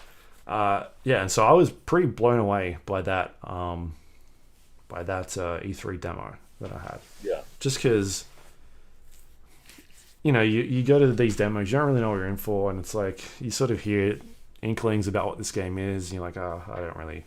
This probably isn't going to be my jam. Yeah. And you sit down and you're like, holy shit! Like the things you can do in this game are insane, like ridiculous. And so I walked away from that demo, like telling people, oh, if you get a chance, like go see Dreams because it'll blow your mind. It's nuts what they're doing. And so that was about 2 years ago. I haven't played it since then, and this is kind of my first, like actually sitting down and playing it again. So it's been an interesting week. Have you had a chance to check it out at all? Yeah, got into it on the weekends. Right. It's amazing. I haven't made any levels of myself on my own, and I haven't played the story. I didn't really. It starts off with this tutorial, this very overwrought, labored tutorial. Takes way too long, in my opinion. Goes fucking. I just didn't need all that, but I guess It holds your hand. maybe it very, very much holds your hand. And then it allows you to go in. I think a bit of a weird menu system where you got to run up and enter the fucking like menu. Like you're sitting there, and then it's like, now you can go and enter the menu, and you're like, oh no, motherfucking in the menu already. Doesn't like, what the fuck? Like, did we need this extra layer? I don't personally think so, but I can't work out how to just put me in the menu when I start. And then just started getting in. It was like it's got two options: play some games or make some games. Yeah. I went to play some games. Specifically avoided playing any of the story missions, and just started playing around with the levels. Yeah, because it's sort of like laid out like a Netflix, or there's different genres, or there's like here's Media Molecule, like you can follow creators and that sort of stuff. So I think off the bat it kind of gives you the Media Molecule games, and you can, otherwise you just like what's popular that people playing right now, and you just flick through. Kind of stuff. Yeah, you dig down and find some interesting stuff. And basically I just specifically avoided anything made by Media Molecule because I just wanted to see what people have been making. I know that they didn't make this in the last the 3 days that the game had been out. At that time, there was early access launch, plus there was like the beta period, and all of those levels persisted through into the final game. Just went through and played the highest rated games and had a look at them, and there's some fucking spectacular shit in there. It is phenomenal. Well, some people love what people have put together. It is like crazy how fucking far in, realistic first-person shooter prototype and all this kind of shit. And you're like, wow, that's fucking bananas. Seems that I think AI might be the, one thing that these games lack the most. There's a very robust AI type thing, but nevertheless, some of the stuff. And my wife was playing as well, playing some of the games that were multiplayer. She was playing as well. Played this game called Hammer Panic. Oh yeah, I played don't know that. if you saw that, the fucking hilarious. Played that Yeah, a couple of years back. Yeah, right. That's the multiplayer one, right?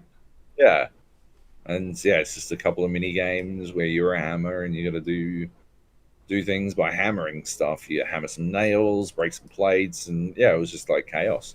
Very entertaining, and yeah, a good little demo of what's possible.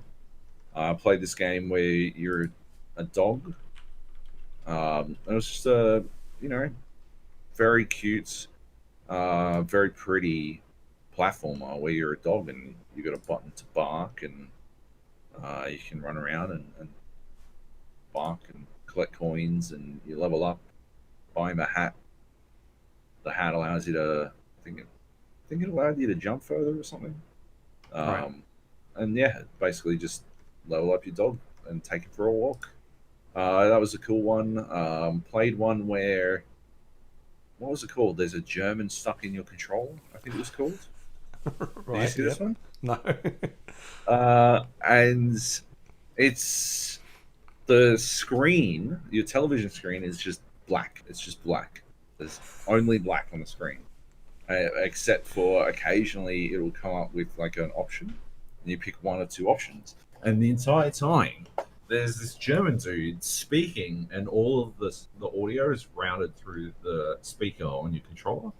Okay. And Yeah. he's just talking about how, oh no, I appear to be stuck in your controller. What's going on? And you can like talk to it, like he can speak German to you, he can speak English, or blah blah blah. You got a bunch of options, and then there's a twist that I don't know if I should spoil, because on one hand, I feel like nobody's gonna play this game, and on the other hand, it's a pretty fucking hilarious twist. So, if you've got dreams, just go and find there's a German stuck in my control. I believe that's what it's called, and it is.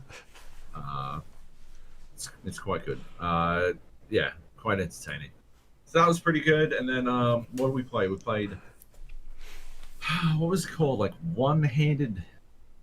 Oh, like the Chef. cooking simulator. Yeah. Oh my fucking god! What was it? I played that one. That was fucking comedy genius. Yeah, I had a lot of fun with that. So did my wife. It was just fucking goofy shit. Really well thought out. Like just again, like doing the most with what little you got is always very. And they did a really good job. And yeah, like I just went through and checked that sort of stuff out. Played a Tetris game. Played like I thought kind of half-assed Mario level. But yeah, like it is phenomenal what you can do with it. And there's like a website you can go to. I can't remember what it's called. I'm just gonna look it up real quick. Dream site, yes. indreams.me, apparently. indreams.me. You go there and you can actually look shit up on that site. Right. Like you can look up created dreams on that site, and then you can send. So like the impies, like you can go to the impies, the impy winners. You can see stuff people have created there. Dream of the Year, Pig Detective 2, Adventures in Cowboy Town. Right. Creator of the Year, Sloan Mackenzie. Best Visuals, Outpost 60. And yeah, it's sort of like it's a really good way to give you some ideas. Or like, so it's got this one, Kubrick, Guy Kubrick across 6 increasingly difficult puzzle cubes, and that one, Best Gameplay. And so I can now click on Play Later on Kubrick, and when I go back into Dreams, it will serve it up for me to play. Yeah. Which I think is fucking genius. That's really fucking smart. Yeah. Yeah. There's a lot of smart things in there, like being able to have versions for the games you've created, and then like being able to share it with other people so that they can go in and oh, look at like, oh, how did they make this level? And then they can go in and see like all the programming behind it, or like, all the Yeah. animations, and then they could even tweak it to make their own versions. Really, like there's so many smart things in there they're doing. Yeah, yeah, it does. It is really fun, and yeah, it's cool. Oh, asparagus stand up. I gotta see what this the short comedy routine of Aspie. Well, I'm playing that later. Sounds awful. Maybe that's But what yeah, we do like now. We're just a dreams podcast. we're just a dreams We podcast. we play dreams every week. We just fucking review dreams from now on. It's a good idea. I don't hate this one. But yeah, it's just a fascinating fucking like effort. From Medium Molecule, the amount that they've given, like the amount of, I guess, power they've given players to create is just, yeah, spectacular, amazing. So yeah, I wholeheartedly recommend it because yeah, it just goes way beyond anything I expected. Here's my play later queue at the moment. It is this Kubrick, which I just added. I thought I just added. Oh, maybe it's a little bit delayed. I added asparagus stand up. I've got turn left duck. I have no idea what the fuck that means. I don't remember how it got onto my list, but whatever. Five finger fillet and bowling with guns, which I assume they'll all be fantastic. But yeah, it's definitely worth getting. Yeah. Do you know how they're handling like copyrighted stuff? Because I know that that's the thing I've seen a lot of the last couple of days is people I have no creating idea. like, here's a Sonic game, I'm and looking people being at- like, this is better than any Sonic game that's been released in the last 5 years. yeah, I'm looking at Sonic the Hedgehog the movie version 0.1 re-release, and yeah, I have no idea how they're going to handle that stuff. But yeah, I there's saw a a very easy way to report content and stuff. I saw a video going around of a robot sculpted face, like it's like something out of like Ultron from Avengers, and someone had tied up the lip syncing to the microphone on the controller, and it's this person testing it for the first time and be like, oh my gosh, it works really well. And this robot is like talking, its mouth is moving. Yeah, there's just a lot going on in that game. It's wild. Yeah. Yep. Pretty cool. Definitely worth checking out. Yeah. Do you think you're gonna try and make any games? Maybe. I did think that I could probably make the Fog adventure game in Dreams. I think it might actually be a halfway decent platform for it. If you can record your voice and stuff, yeah, it might actually have some potential. Oh yeah, From you that can like perspective. share assets, and Yeah. I don't know if you can share builds and like work on a build collaboratively. It But- seems it looks like you can, Yeah. but yeah.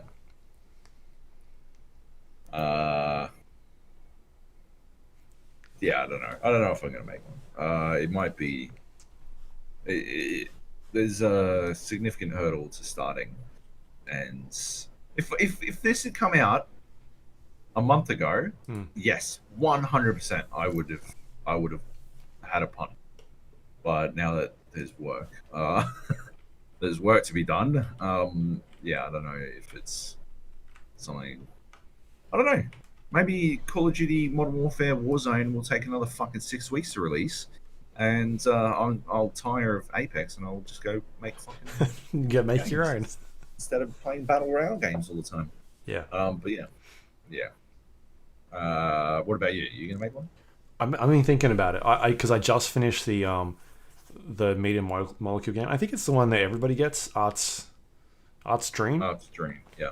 Yeah, so I just finished that one this morning, and I've sort of jumped in and played a couple of, like you, just browsing what other people have made. But I want to check out like some of the other Medium Molecule games as well, and then have a look at the tutorial for building your own games and see how it is, because it's very different to jumping into a tutorial and having a developer next to you being like, oh, this is how you can do it. Like, we'll see. But I definitely want to jump in and see what I can do. So Yeah. I'll check it out. Awesome. Yeah. Cool. But yeah, I think it's pretty safe to say this might be the first Game of the Year contender for the year. Like, I think it's going to be up there. I mean, I think it's so, like, I haven't played Art's Dream. I don't know if that really plays into a person's opinion of this game either. Like, I don't know if it's important to have played Art's Dream. Like, how would you even fuck up? Like, how would you review it? Yeah, it's weird to review, right? Because it's more like a daunting fucking prospect. It's more like a platform, right? Like, I suppose you'd review Art's Dream, and then the creation tools, and then I just don't know. I don't think there'd be any value in critically analyzing Art's Dream because it'd be like reviewing Doom 2016 wholly on SnapMap. Right. You know, like, oh well, SnapMap is good, but it could be better. 6.5 out of 10, or something like, or yeah, reviewing Black Ops 4 entirely on zombies. Love COD Zombies. Blah blah blah blah blah. Here's 1,000 words on COD Zombies. 2,000 words on COD Zombies. Oh yeah, there's a campaign and multiplayer I don't give a fuck about. Right? Like, it'd be so narrow a vision of what they made that or fuck Underlords, right? It'd be reviewing Underlords and not talking about fucking Knockout at all, or not talking about duos at all, or like not talking about fucking the upcoming single player, like only talking about standard. I mean, I guess technically standard is the Dota Underlords game, right? But it is not the entire. It's not even close to the entire package. So yeah, but on a way grander scale, if like fucking like just so yeah, I don't know. It just, I do not envy people who have to fucking review Dreams. Yeah, because like, what does Dreams look like in 6 months? Yeah, right. Like, what is that game in 6 months? What's that game in fucking a year? People were still making Little Big Planet shit, like Little Big Planet 1 shit, years after Little Big Planet 2 came out and stuff. Like, yeah, bananas. Anyway, it's, if you got a PlayStation, I think it's definitely a must-have in my opinion. Like, at the very least, there's that. But yeah, I don't think I'd buy a PlayStation for one, unless, you know, when the PlayStation 5 launches and all the PlayStation 4s go on fucking mad sale, maybe it's worth it then. But yeah, otherwise, no. If you got a PlayStation, definitely get Dreams. It's fucking amazing. Yeah. Do you know how much it is? I'm just trying to find it. It's not a fully priced game. Okay. Right. Yeah. Fair enough. So No it's anyway. You can use your Move controller as well to sculpt things and all that sort of stuff. I haven't checked that out, but maybe I've got it here somewhere. Have a look. Anyway, I would have to dig deep to find them, and I don't even think you can buy them half the time. They always sell out really quick. yeah. Wonder how the battery lasts on it. If there is a battery on it anymore. All right, we'll probably talk about that more, I'm guessing, Yeah. next week as well. All right, so that was Dreams. Rainbow Dreams. Six Siege Invitational 2020. That wrapped up over the weekend.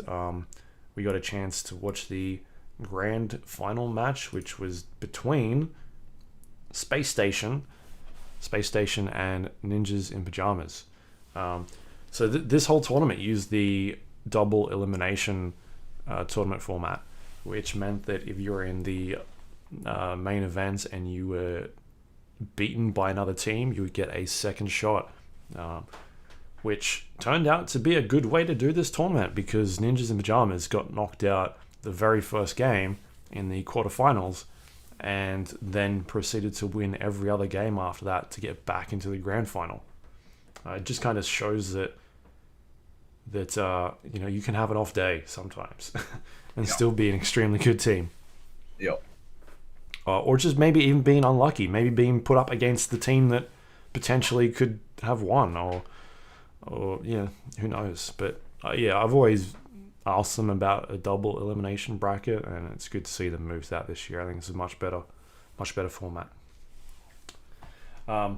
One thing that they did do in the final match, though, was they gave an extra point to the team that made it through upper bracket, which is an interesting choice.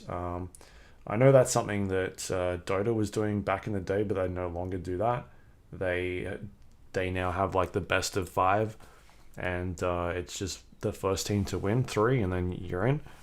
So Space Station actually, before the game began, already had a point, so they only needed to win 2 games basically, whereas Ninjas in Pajamas needed to win 3. Yeah, I think the upper bracket finalists should have an advantage, in my opinion. I think it works as an incentive to or disincentivize dropping to the lower bracket. Sure. So from that perspective, I think it's good. But is the advantage of being an upper bracket the getting a day off, getting an extra day of watching the potential teams that are playing and strategizing against them? Do you think that's not like enough of an upper hand? I don't think it is, to be honest. I don't think it is enough of an upper hand, really. I mean, it's a bit of like there is actual like momentum lost in those situations as well. Like there could be an argument to be made rather, that that Ninjas in Pajamas picked up momentum while playing all those lower bracket games. Like maybe upper bracket, what do you skip? You skip 2 games, so maybe you can hide some strats, but that is about it. And yeah, like that's still not much of an advantage. I don't know, man. I think 1 point is worth it. I mean, it's not so overwhelming. It's not like they only needed to win 1 map. They still needed to win 2 maps to win it all. I don't know. I guess from the perspective of this one in particular, with NIP winning the first 2 maps pretty convincingly. Yeah. The fact that SSG then won 2 maps, it does feel a little bad that we didn't get the actual decider. But at the same time, would that have meant that the whole thing came down to that 1 map? Right. I don't know. There's a lot to it, right? Like, I think there's going to be a flaw with any system, right? Like, there'd be arguments against any way you went about it, right? Like, do they go full fucking fighting game championship and erase and go for, like, if the lower bracket wins, the losers bracket wins, they do another best of 5. Yeah. Or you have like the upper bracket gets to pick the first map, or they've got the advantage by having the most home games per se. Like they play home first map, and then they play third map, and then it comes down to a decider. They pick the decider as well. Yeah, that's pretty good. I don't hate that. I mean, I guess there would be that. That would be a pretty big deal. Provided you could still ban out certain maps, obviously. But I hate that. It was a bit of a bummer. Like, I don't know, it's tricky, right? it was still good. Although we didn't watch the fucking last map. Yeah, last map was Bank. I legitimately switched it off and went and watched basketball because I don't want to watch Bank. I think it's a fucking terrible map. So it's every time it's a bad map. Yeah. It's not a good spectator map, and they're not changing it either, which is blowing my mind. Is it not getting a rework at all? No, That is fucking. they're bananas. focusing on the other maps. What's the first one getting a fucking rework? Oregon. Yeah. That map doesn't need a rework. What the fuck are they doing on Oregon? Making the fucking tower bigger or some shit? Is that what? Yeah, What it was? the hallway, the tower. Who fucking gives a fuck? That's fucking crazy. That map doesn't need a rework. Like, it might be the best map in the game. Like, in terms of balancing, maybe not my favorite map to play, but I've never felt like off the top of my head, I cannot think of a single fucking site on that map that is in, like, The tower how the site. fuck is the tower? Yeah, right. Maybe. Sort No, of. well, You even can still get in. the other room. Like, I don't like the maps where the bomb sites are literally in an exit or an entry of the place. Like, that one's got 2 because basement is like an actual map, like an area you gotta try and defend. Whereas tower is like you blow the door open and you can just plant in the door. Same as the other one, kitchen / lounge room. Yeah, like this consulate has the main area with the I don't know, the hallway with the circle desk. Like, you can blow the front door away from that and plant in there. And like, there aren't a lot of maps that do that, but Oregon's got 2 that I can think of off the top of my head. Like, straight off the bat. Like, maybe you need to move that somewhere else, like in a different room. I don't think it's that hard to defend. Like, I don't know. I'd love to know what the pros think of them reworking Oregon. So I don't think they have a problem with defending that site. I mean, I don't think it's their favorite site. Like, I agree, it's probably the weakest of the sites on Oregon. But like, yeah, I don't think they have a problem defending it.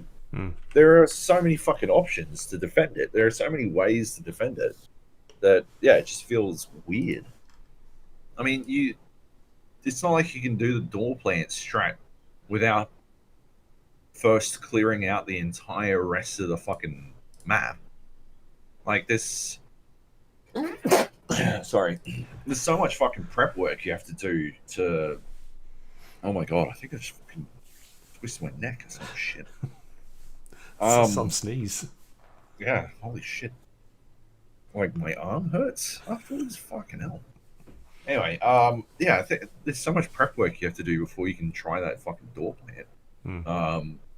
And like, there's still, you then still have to breach and get in and do the fucking plant. Like, there's a lot of work that goes in. It's not like it's an easy one. It's not like fucking Yacht, where like the upstairs, the like, what do they call it? The ship control room. I don't know. That one with the, yeah, there's like 2 doors. You can plant on that side so fucking easy from the right hand side once you breach it, and there's so little anyone can do about it, because what the fuck are you gonna do about it? The only, like, there's hard cover everywhere, and the only non-hard cover is a hole in the fucking floor that requires a ladder to climb back up out of, which leaves you vulnerable for 2.5 seconds while you get the fuck back up. And that particular fucking route, like, if you're a defender on that site and you fall down that hole, your options are to climb back up the ladder or to run for fucking 40 seconds to get back to the fucking, like, to the hallway to get in. Like, that site's yeah, I don't understand how fucking Oregon is getting a rework while fucking Yacht exists untouched. Like, how the fuck? Insane. Anyway. Yeah. Also, they're not making Stadium a regular map, which annoys the fuck out of me. Stadium is amazing. Right. Yeah. Yeah. So yeah, year 5, the end of year 5, we've got Oregon rework, which will be coming soon, plus 2 new operators. Then season 2 will be 2 new operators and a house rework, which they showed off a bit of that. Looks pretty good. Yep. I'm a fan of house. It's it's a fun game, fun map to play. Season 3 will be 1 operator, which is a leak that was picked up a little while ago. So they're moving over to 1 operator. They're going to be doing rework. Sorry. An operator rework. Yeah. Oh, is it? I believe. Yeah. Oh, is this a Tachanka? I think so. I'm pretty sure he's the first one getting reworked. Yeah. Right. And Skyscraper is getting redone on top of that. And then after that, another new operator, and then Chalet rework. And then they also showed off year 6, but again, don't really know much about that. It's just again like 1 operator per season. Bunch of probably reworks. It sounds like they're not doing new maps unless they, I don't know, really want to throw one in there. Yeah. But otherwise, the 2 new operators for this season, we got to look at them, and I don't have them up on my screen at the moment, so I don't remember what they are. Oryx and Iana. Okay. Oryx, whatever. Oryx is a dude who can run through walls. Yep. So he's a 2/2, runs through walls, and can climb through hatches. That's huge. Yeah, that one's massive. That's fucking huge. Running through walls is kind of shit because it costs him 10 fucking health when he collides with something. Which I just don't know. I just don't think. I think that's too expensive. A health cost.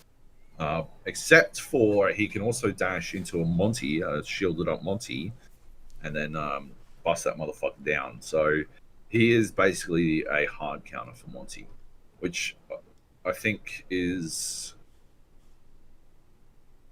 good-ish. You know, like I think it did need to exist. You could bait teams also, into that, right? You could be like, oh, I'm picking a Monty, and then 6-pick it to something else. Oh, 100%. Yeah, that'd be good. Yeah, because I don't think he has. I'm just trying to imagine. I just don't think he has that much utility on a lot of maps. So that'd be a really good fucking bait out. Like the climbing of hatches is absolutely huge, and really, it's weird that he's a 2/2 who is clearly a roamer, like priority 1 roamer. Yeah. 2/2 roamer is just odd in my opinion. But I don't know. Like, is the other chick isn't she a 2/2 as well? She's 2/2, yeah. I think it's the fucking 8th operator they released who's a 2/2. Like this 2/2, and then last one was 2/2. And then before that was it was Warden. But still, like before that was 2/2. Like, yeah, it's just I don't know. I know it's hard to balance 1-3 or 3-1, but shit, you could have a fucking punt, couldn't you? Especially for a dude who's supposed to be basically anywhere but the site. Weird. He's got some good weaponry. He's got that fucking pistol. What's his face has? Maestro has the bailiff. He's got an MP5 and a shotty. Yeah. For when he doesn't want to run through a wall, I guess. But yeah, I don't know. Climbing through hatches is about it. It is a huge one, and I have thought that we should see something like that ability for a while. Yeah. It's like obviously what's her face can do it. Starts with A. Ash. Zipline chick. No, zipline chick. Ash. Zipline chick. Whatever. The Don't new remember. one. I don't know. Haven't played She's good. Yeah. She's hilarious, but not that much utility. And then Yana. Hmm. It's Mirage. With Yeah, some control. yeah, basically. Yeah, she's a 2/2, shockingly, and yeah, she can send a remote controlled holographic version of herself. It's basically another drone, but it's a drone that can't be mozzied, which I think is pretty interesting. And it sounds like a player, and yeah, I think it's a very interesting character. I don't know. Her weapons are the G36C and an Arcs 200. I don't know who else has the Arcs. Yeah. The G36 is a pretty good weapon. She's got frags and smokes. Um, she can't fire while she's a holograph, and yeah, I don't know, man. Like, it just seems weird. She can bait C4s. That's about it, right? She can bait C4s, and Give away but enemy like positions. as soon as people see her, then they're not going to C4 her, right? Yeah, like yeah, she can give away enemy positions, but yeah, like I don't know. She also doesn't have like while she's not a mozziable drone. She Sure. also can't access a lot of the areas that a drone can. You know, she can't She use goes drone through holds. walkways and that So sort yeah, of yeah, yeah. like which complicates things quite significantly. She can't shoot on melee, so like a barricade stops her. Like she becomes useless with a barricade. Hmm. That seems, yeah, I don't know. I just these are two of the weakest fucking operators I've seen since I guess Warden. Really, like I still don't understand why Warden exists, but um, yeah, I think he's getting a buff. Maybe I don't Yeah, I don't know. know. I think Oryx is going to be an interesting pick. Like, just a really interesting roamer. Like, you could have that's an on-site roamer that you could just move around and be like, all right, now I'm going to move them up on the top floor, and then that's something the other team has to deal with. Like, could you imagine if you've got a team that's clearing the top floor, and then they start working their way down the next floor, and you just jump up into a hatch and go to the third floor again? Like, you're just wasting time. Yeah, that's true. It's gonna be devastating for the APAC teams Yeah. I think I need when they another 2 inevitably minutes. run out of time again. Yeah. Yeah. No, that's a good point. Yeah, I'll have to see how it goes. Take it for a spin. Speaking of, I'll need something. I'll need someone to play as on defense because they're fucking ruining my boy Legion, It's a crime. ruining the shorts boy. They It have is. nerfed him hard. This is a really big nerf for a guy who I feel like didn't see that much play. I mean, especially in the pro scene. Like, I mean, he was definitely picked. Don't get me wrong, but like, has CGG got their fucking stats up yet? Because they usually do the full stats of the, like the Infographs and things like that. yeah. Let me Most check. picked, all that kind of stuff. I have a squiz. I They do got not think player they- stats, but not like Yeah, right. Nothing. Infographics. Yeah, just player stats. yeah. Yeah, like I do not think we're gonna see my boy Legion overrepresented. I'm just having like even on the player stats, he's not getting a lot of fucking rep time. We got fucking BDS has 3 players whose most used defender was Smoke. Somehow, Yeah. There's 3 of them all using Smoke too much. Dark Zero. Dark Zero appears to be the only team that made the top 8 who picked Legion enough for it to be a most picked player, most picked operator. That's Skies on Dark Zero is the only fucking one. Like, yeah, feels like a bit of a fucking dick move, guys, to fuck with the guy who's wearing shorts just because people can't handle his fucking. Like, it's so easy to counter too. Just fucking kill him. You know, you just fucking kill him early, and then you don't have fucking legions all over the place. He's in the corner hiding somewhere, throwing. He's definitely in the corner hiding somewhere, throwing fucking another fucking legion at the doorway that you walk through the doorway, you get the fucking legion, you're like fuck, and you duck back out the door, and then you pull it out, and then you walk through the door again, and you get another one. That is my entire fucking game plan. I want you to walk down a hallway like that scene when Sideshow Bob is like just keeps stepping on rakes. That's my dream. That's my Legion dream, is people just walking on a fucking never-ending set of rakes. And they're ruining it. But yeah. Anyway, so yeah, he's getting a huge nerf. There's no longer an initial tick of damage when you step on a Legion mine. The first tick does 50% more damage, but still, fuck out of here. 50%? Bullshit. Yeah, it's from 4 to 6. Okay, yep. And he can't see them through walls. He now needs line of sight to be able to see that's big. phone, which is that's fucking shit. Like, the whole point of him, like, it's crazy.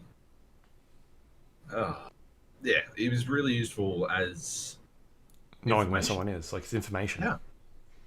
Like, they didn't have to stand on it. They'd shoot it out and you'd still know it was gone. So yeah, it was pretty fucking. It's a bummer. It's a bummer that they've done him like this. I don't think he gets picked anymore. I'm gonna give him a try. I still like his gun, but yeah, I don't think. I mean, unless you use them in one room, like you just sit in a room and just throw them everywhere in the one room, so you can see them all. Yeah, like it does. I could sort of half roam his Legion because he was quick enough that he didn't need to stay on like 100% on site. But now, yeah, you're not very incentivized to. You're basically an anchor, 100% anchor, which sucks. They're doing other stuff. Twitch's drone has been buffed, basically. Yeah. She has unlimited drone shots now, but they only do 1 damage, which is going to make being killed by a Twitch drone that Mozzie stole even more embarrassing, which is obviously perfect, which is exactly what you want. Yeah, 30-second recharges. So that's good. Yeah. But yeah, it just means that she is like the drones used far more as utility as opposed to what I use them for, which is harassing. Because it's funny. But it also means, yeah, stealing a Mozzie drone, stealing a Twitch as Mozzie, isn't it? It's a slight nerf to Mozzie, really, because it was a huge get before, and now it's not that big. And everyone's getting fucking frag grenades. See this shit? Ying's got frags now instead of Claymore. Nox got frags instead of Claymore. Maverick's got frags instead of stun grenades. And Dockerby has stun grenades instead of frag. Right. I think that's a huge fucking buff to Maverick, if I'm being honest, because you can really, really open up a fucking site on the sly as Maverick, and now throw a grenade in. Fucking grenade through, yeah, and do some fucking heavy duty damage, which is pretty huge, big deal. Yeah. Otherwise, yeah, the rework to the map, and that's about it. All right. Yeah, I think so. Should be good. They're adding in a player report system. Well, not a report system, like a player, what do you call it? Like reputation system. Okay, yeah. They're developing that so that players will have, positive or negative reputations for being cunts in game, which is pretty cool. And yeah, that's about it. Awesome. Yeah. Yeah, I'm just looking at these infographs. There's a lot of smoke. A lot of smoke pics. Yeah. Shaika, which is the guy I was talking about, he was the highest rated player, it looks like, from the event. Right. But his team got knocked out in the lower bracket, but maybe he just needs to find a better team. I don't know. It was also his first major event. But yeah, he was going off. Like, he's such a good player. This is the guy that got accused of cheating and got banned for a year and a half. Yeah, it was. I thought it was a good event, except for Bank. Like, Just don't like Bank. don't like Bank. Switched it off. Don't know who won. I think I messaged you guys to find out who won. It just can't be bothered. It's such a boring map. That downstairs plant is not fun. It's the same thing. They always go to it, and it is literally the same thing every fucking time they go to it on both sides, and it's so dull. Yeah. I think I was saying when they did that that limited time event, the tie-in with the Netflix show. Right. Yeah. Do you remember that? Yep. And it was on Bank, and literally they didn't do it as unranked. They just did it as ranked style, and so teams could literally pick Vaults over and over and over and over again. And that was like, I played maybe twice. And I'm just like, well, if we're just doing Vault again, fuck it. I'm not going back in. I mean, fuck, I don't want to see Vault. Oh yeah, I don't mind the other sites. It's just downstairs, so uninteresting, and that's where the majority of the plants go. So 100%. Yeah. All right, should we keep? We sort of went into news, but keep going. Yep. VGC reports that Call of Duty Warzone is due in March. VGC is a part of the Gamer Network. They do sites like Eurogamer, US Gamer, Rock Paper Shotgun, I think is one of theirs as well. Anyway, there's a bunch. So we were kind of hanging out for this Call of Duty Battle Royale game, and it was sounding like it could have been this week, but then there was a report that came out saying it's not this week, it is going to be early March. So we've got at least another 2 to 3 weeks left until this is possibly dropping. They're estimating, they don't actually know, but they're guessing it'll be on the 10th of March at this stage. Which, I don't know, man. I just want this game out already. It's driving me nuts. I cannot understand why it isn't out already. They have literally pissed away all their hype already. Like, people are still going to jump in day one, right? There's no question about that. They're going to get a huge uptick of playtime from people, but like there was this moment when people were like, "Holy shit!"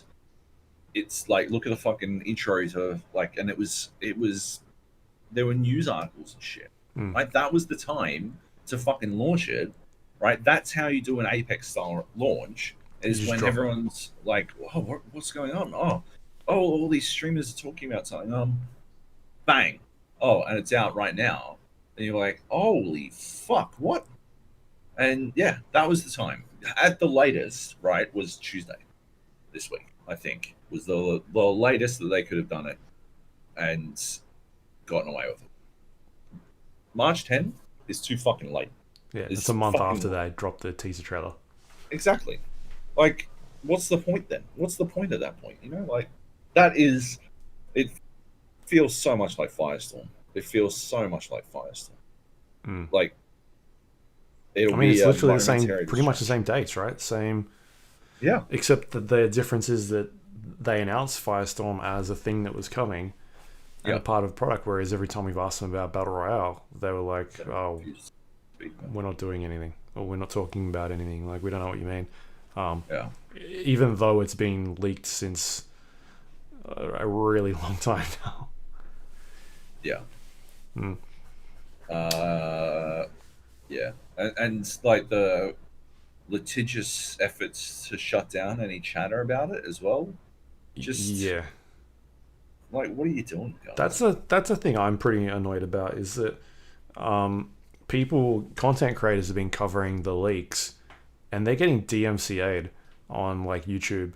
It started off on YouTube, and these are people that either got sources in the development scene, or the game itself is leaking a bunch of this stuff, assets. People are getting into the map through bugs, not through any fault of their own. Just they're getting kicked into the games, or lobby screens, and posting about it and sending it to people. And then Activision Yeah. going after these people and DMCAing their content. And now they're doing stuff on, like, they're DMCAing Twitter posts as well, like stopping people Yeah. from posting it. Like, that is nuts. Could you imagine if that was like a Polygon or something? Like, what's understand Activision gonna do? What's Go their for Polygon. legal precedent on this? You know, Yeah. what legal right do they have to DMCA someone if they accidentally wind up in a portion of the game that they're not supposed to be in? It's not the game put them there, right? Like in most of these cases, it's not like they were fucking hacking their way in. Yeah. Like they pay for the game, that's it, right? I'm sure there's some shit in the fucking user agreement. It wouldn't stand up in Australia. We got pretty fucking good protections here. You'd be fucked because you're an American now, but Yeah. they don't give a fuck over there. But yeah, over here, yeah, I don't know, man. It's pretty cool. They're being real dicks. But yeah, it's that's also not helping the hype situation either. Like, 'cause it's sort of just a reminder that Activision are kind of a big evil. Hmm. So yeah, I don't know. They're fucking this one up so hard, Yeah. and yeah, I'm just feeling Firestorm 2, Electric Boogaloo. Like Right. it's coming. But I'm also gonna play the shit out of it. Obviously, we're gonna play the shit out. Yeah. I just Yeah. would rather it be out now as opposed to 4 weeks from now. It's just like they've done such a bad job of marketing. I'd be it. so pissed if they release it next week alongside fucking Underlords. It's gonna be real upsetting. Yeah. All right. What else do we have here? We can talk about. PAX East is next week, and we've got some news this morning that Sony has pulled out of PAX East due to the coronavirus, citing health concerns. Which I think is not the first or it's not the last time I'm going to be hearing about this. I think we're going to see a lot of companies pulling out of conventions coming out. We've got E3 coming up, who released their exhibitor lists last week, and that is only a couple months away. And we don't know where things are going to be going with this coronavirus, so there's potential to have a huge impact on gaming events moving forward. Yeah, I think this definitely won't be the last time we hear about this sort of thing. There's stuff being like there was a PUBG event that's been cancelled. As well. It's impacting. Yeah, and like hockey, ice hockey's not gonna fucking like it's all over, right? Like people are shutting shit down, which is crazy. It's a big deal, which I think makes it feel a bit more real than it has so far. I mean, I don't leave my house most days, so it's not really that big a deal. Yeah, and when you do, you've got your face mask, right? Obviously, but that's for smoke more than anything. My wife did. I showed you my face mask, didn't I? Yeah, I think so. My wife bought me a face mask when the smoke was going on, and did I tell you I tried to wear it outside once, and I nearly died because I can't fucking breathe when this thing is on. I don't know if it's just not good. That's how it works. It stops the smoke from getting in. Yeah, it stops all fucking everything from getting in. I'm sitting there breathing my own fucking carbon dioxide. I'm trying to work out why I'm fucking feeling high as fuck and hallucinating. It's because I'm dying, Squirtle. Anyway, I'm sure that was a fun piece of audio for everyone at home to listen to. That's what we do on the Cap. We're revolutionizing. There we go. Every day is another revolution. I'm pretty sure I actually. Yeah, and that's about it. Yep. Next one is TFT hits mobile. Teamfight Tactics.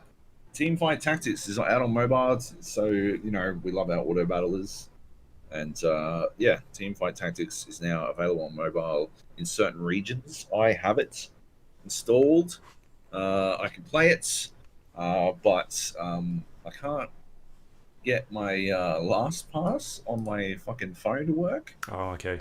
So you don't have the password. And I've got a extremely complicated Riot Games account password. My choices are to reset the password, in which case I'd have to reset it everywhere, or just get LastPass to work. And so, yeah, I just have to get LastPass. It should be working. I don't know what it is. Something wrong with the fucking fingerprint scanner. Once I get that working, I'll play it. I'll talk about it next week. I'm sure. It's pretty cool that they've finally made it to mobile. It's one thing I've said from the get-go is if your auto chess game isn't on mobile, you are doing it a disservice. It's like, I don't think mobile is the perfect platform for 40-minute long games necessarily, but the gameplay itself lends itself so beautifully to mobile multiplayer. So yeah, it's definitely once you can find that balance, it's worth chasing down. And yeah, so that's the first step in the right direction. It's not available to everyone. I think it's not available in every region. You have to pre-register, and they're releasing it in certain regions. Obviously, Australia was one of those regions. So if you are pre-registered, you will get a notification. Otherwise, go pre-register on the Play Store, and they'll eventually let you in, which is pretty cool. And yeah, what else? Oh yeah, and then they've announced the next season as well, which is Galaxies, right? Where some games will take you to certain galaxies, which are basically like random modifiers. So you'll go to one of the ones I was talking about was like the four-cost galaxy, where all of the initial starting units are all four-cost.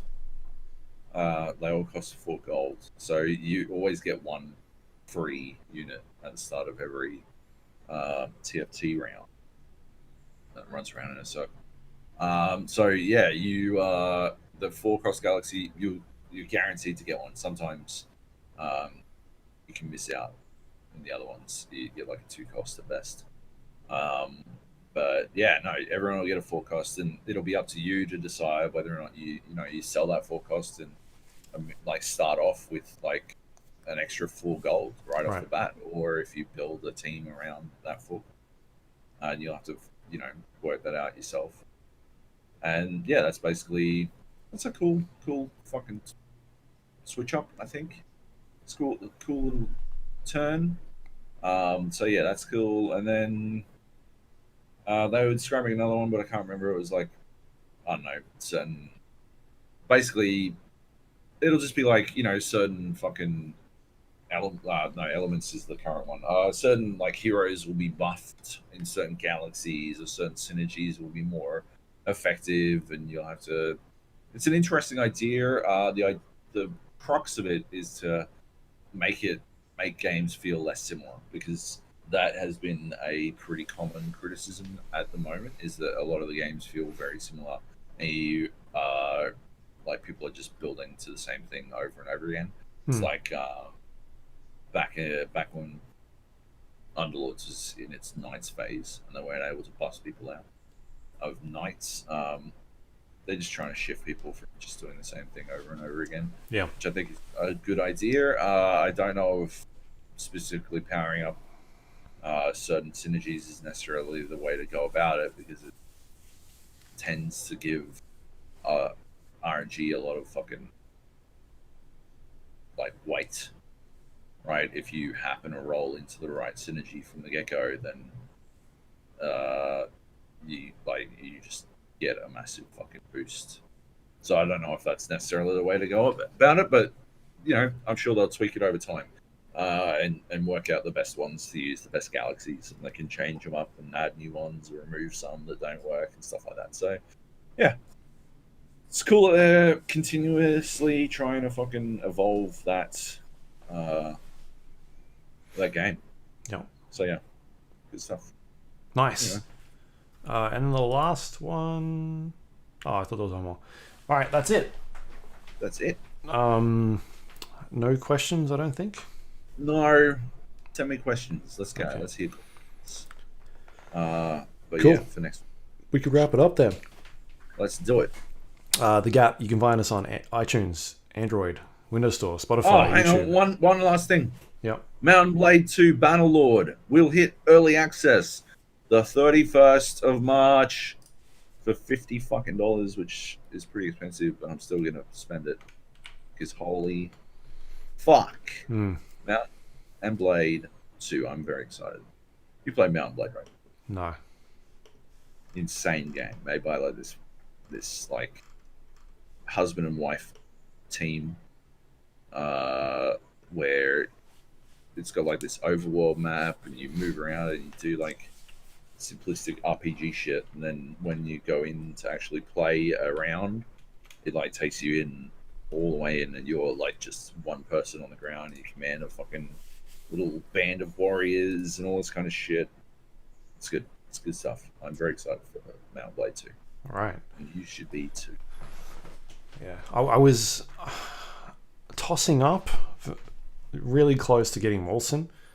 Oh yeah, me too. But like every time I read anything about it, it seems like the game's broken and like it's really buggy. Like the online's not working and like it's not as deep as Diablo. But at the same time, it's apparently made by a team of like 12 or 13 people. And what I've seen from it looks pretty impressive. So I'm like, I really want to play it, but I don't know. It's tricky. Yeah. I'm in doing the really exact same boat. Yeah, it is. Yeah. People who seem to be enjoying it, and yet at the same time, it feels a bit early to jump in. Yeah. But yeah. Anyway. All right. The Gap, as I said, you can find us on iTunes, Android, Windows Store, Spotify, YouTube, all those places that you can get your podcasts at. You can also send us an email if you'd like to, thegapodcast@gmail.com, or you can do it via our Discord page, thegapodcast.com/Discord. You can jump in there. It's got a bunch of voice channels. You can play video games. You can talk about movies or just whatever's going on. Show us your video clips of your awesome things that are happening, which some people have been doing lately. You can find us on social media, facebook.com/thegapodcast, twitter.com/thegapodcast. You can go to our YouTube page, thegapodcast.com/YouTube, and watch the podcast there. Or you can go to our website, which is thegapodcast.com. It's got links to all the things we talked about, including past episodes of the show. If you want to go check them out, you can do that. And that's all thanks to our Patreon members. If you want to help support this show, you can go to patreon.com/GAPodcast. Help support this show. Help us pay the bills. All that fun stuff. Thank you to everyone that does that every month. You're the best. We appreciate it. And I think that is it. You can find me at twitter.com/Luke Lawrie.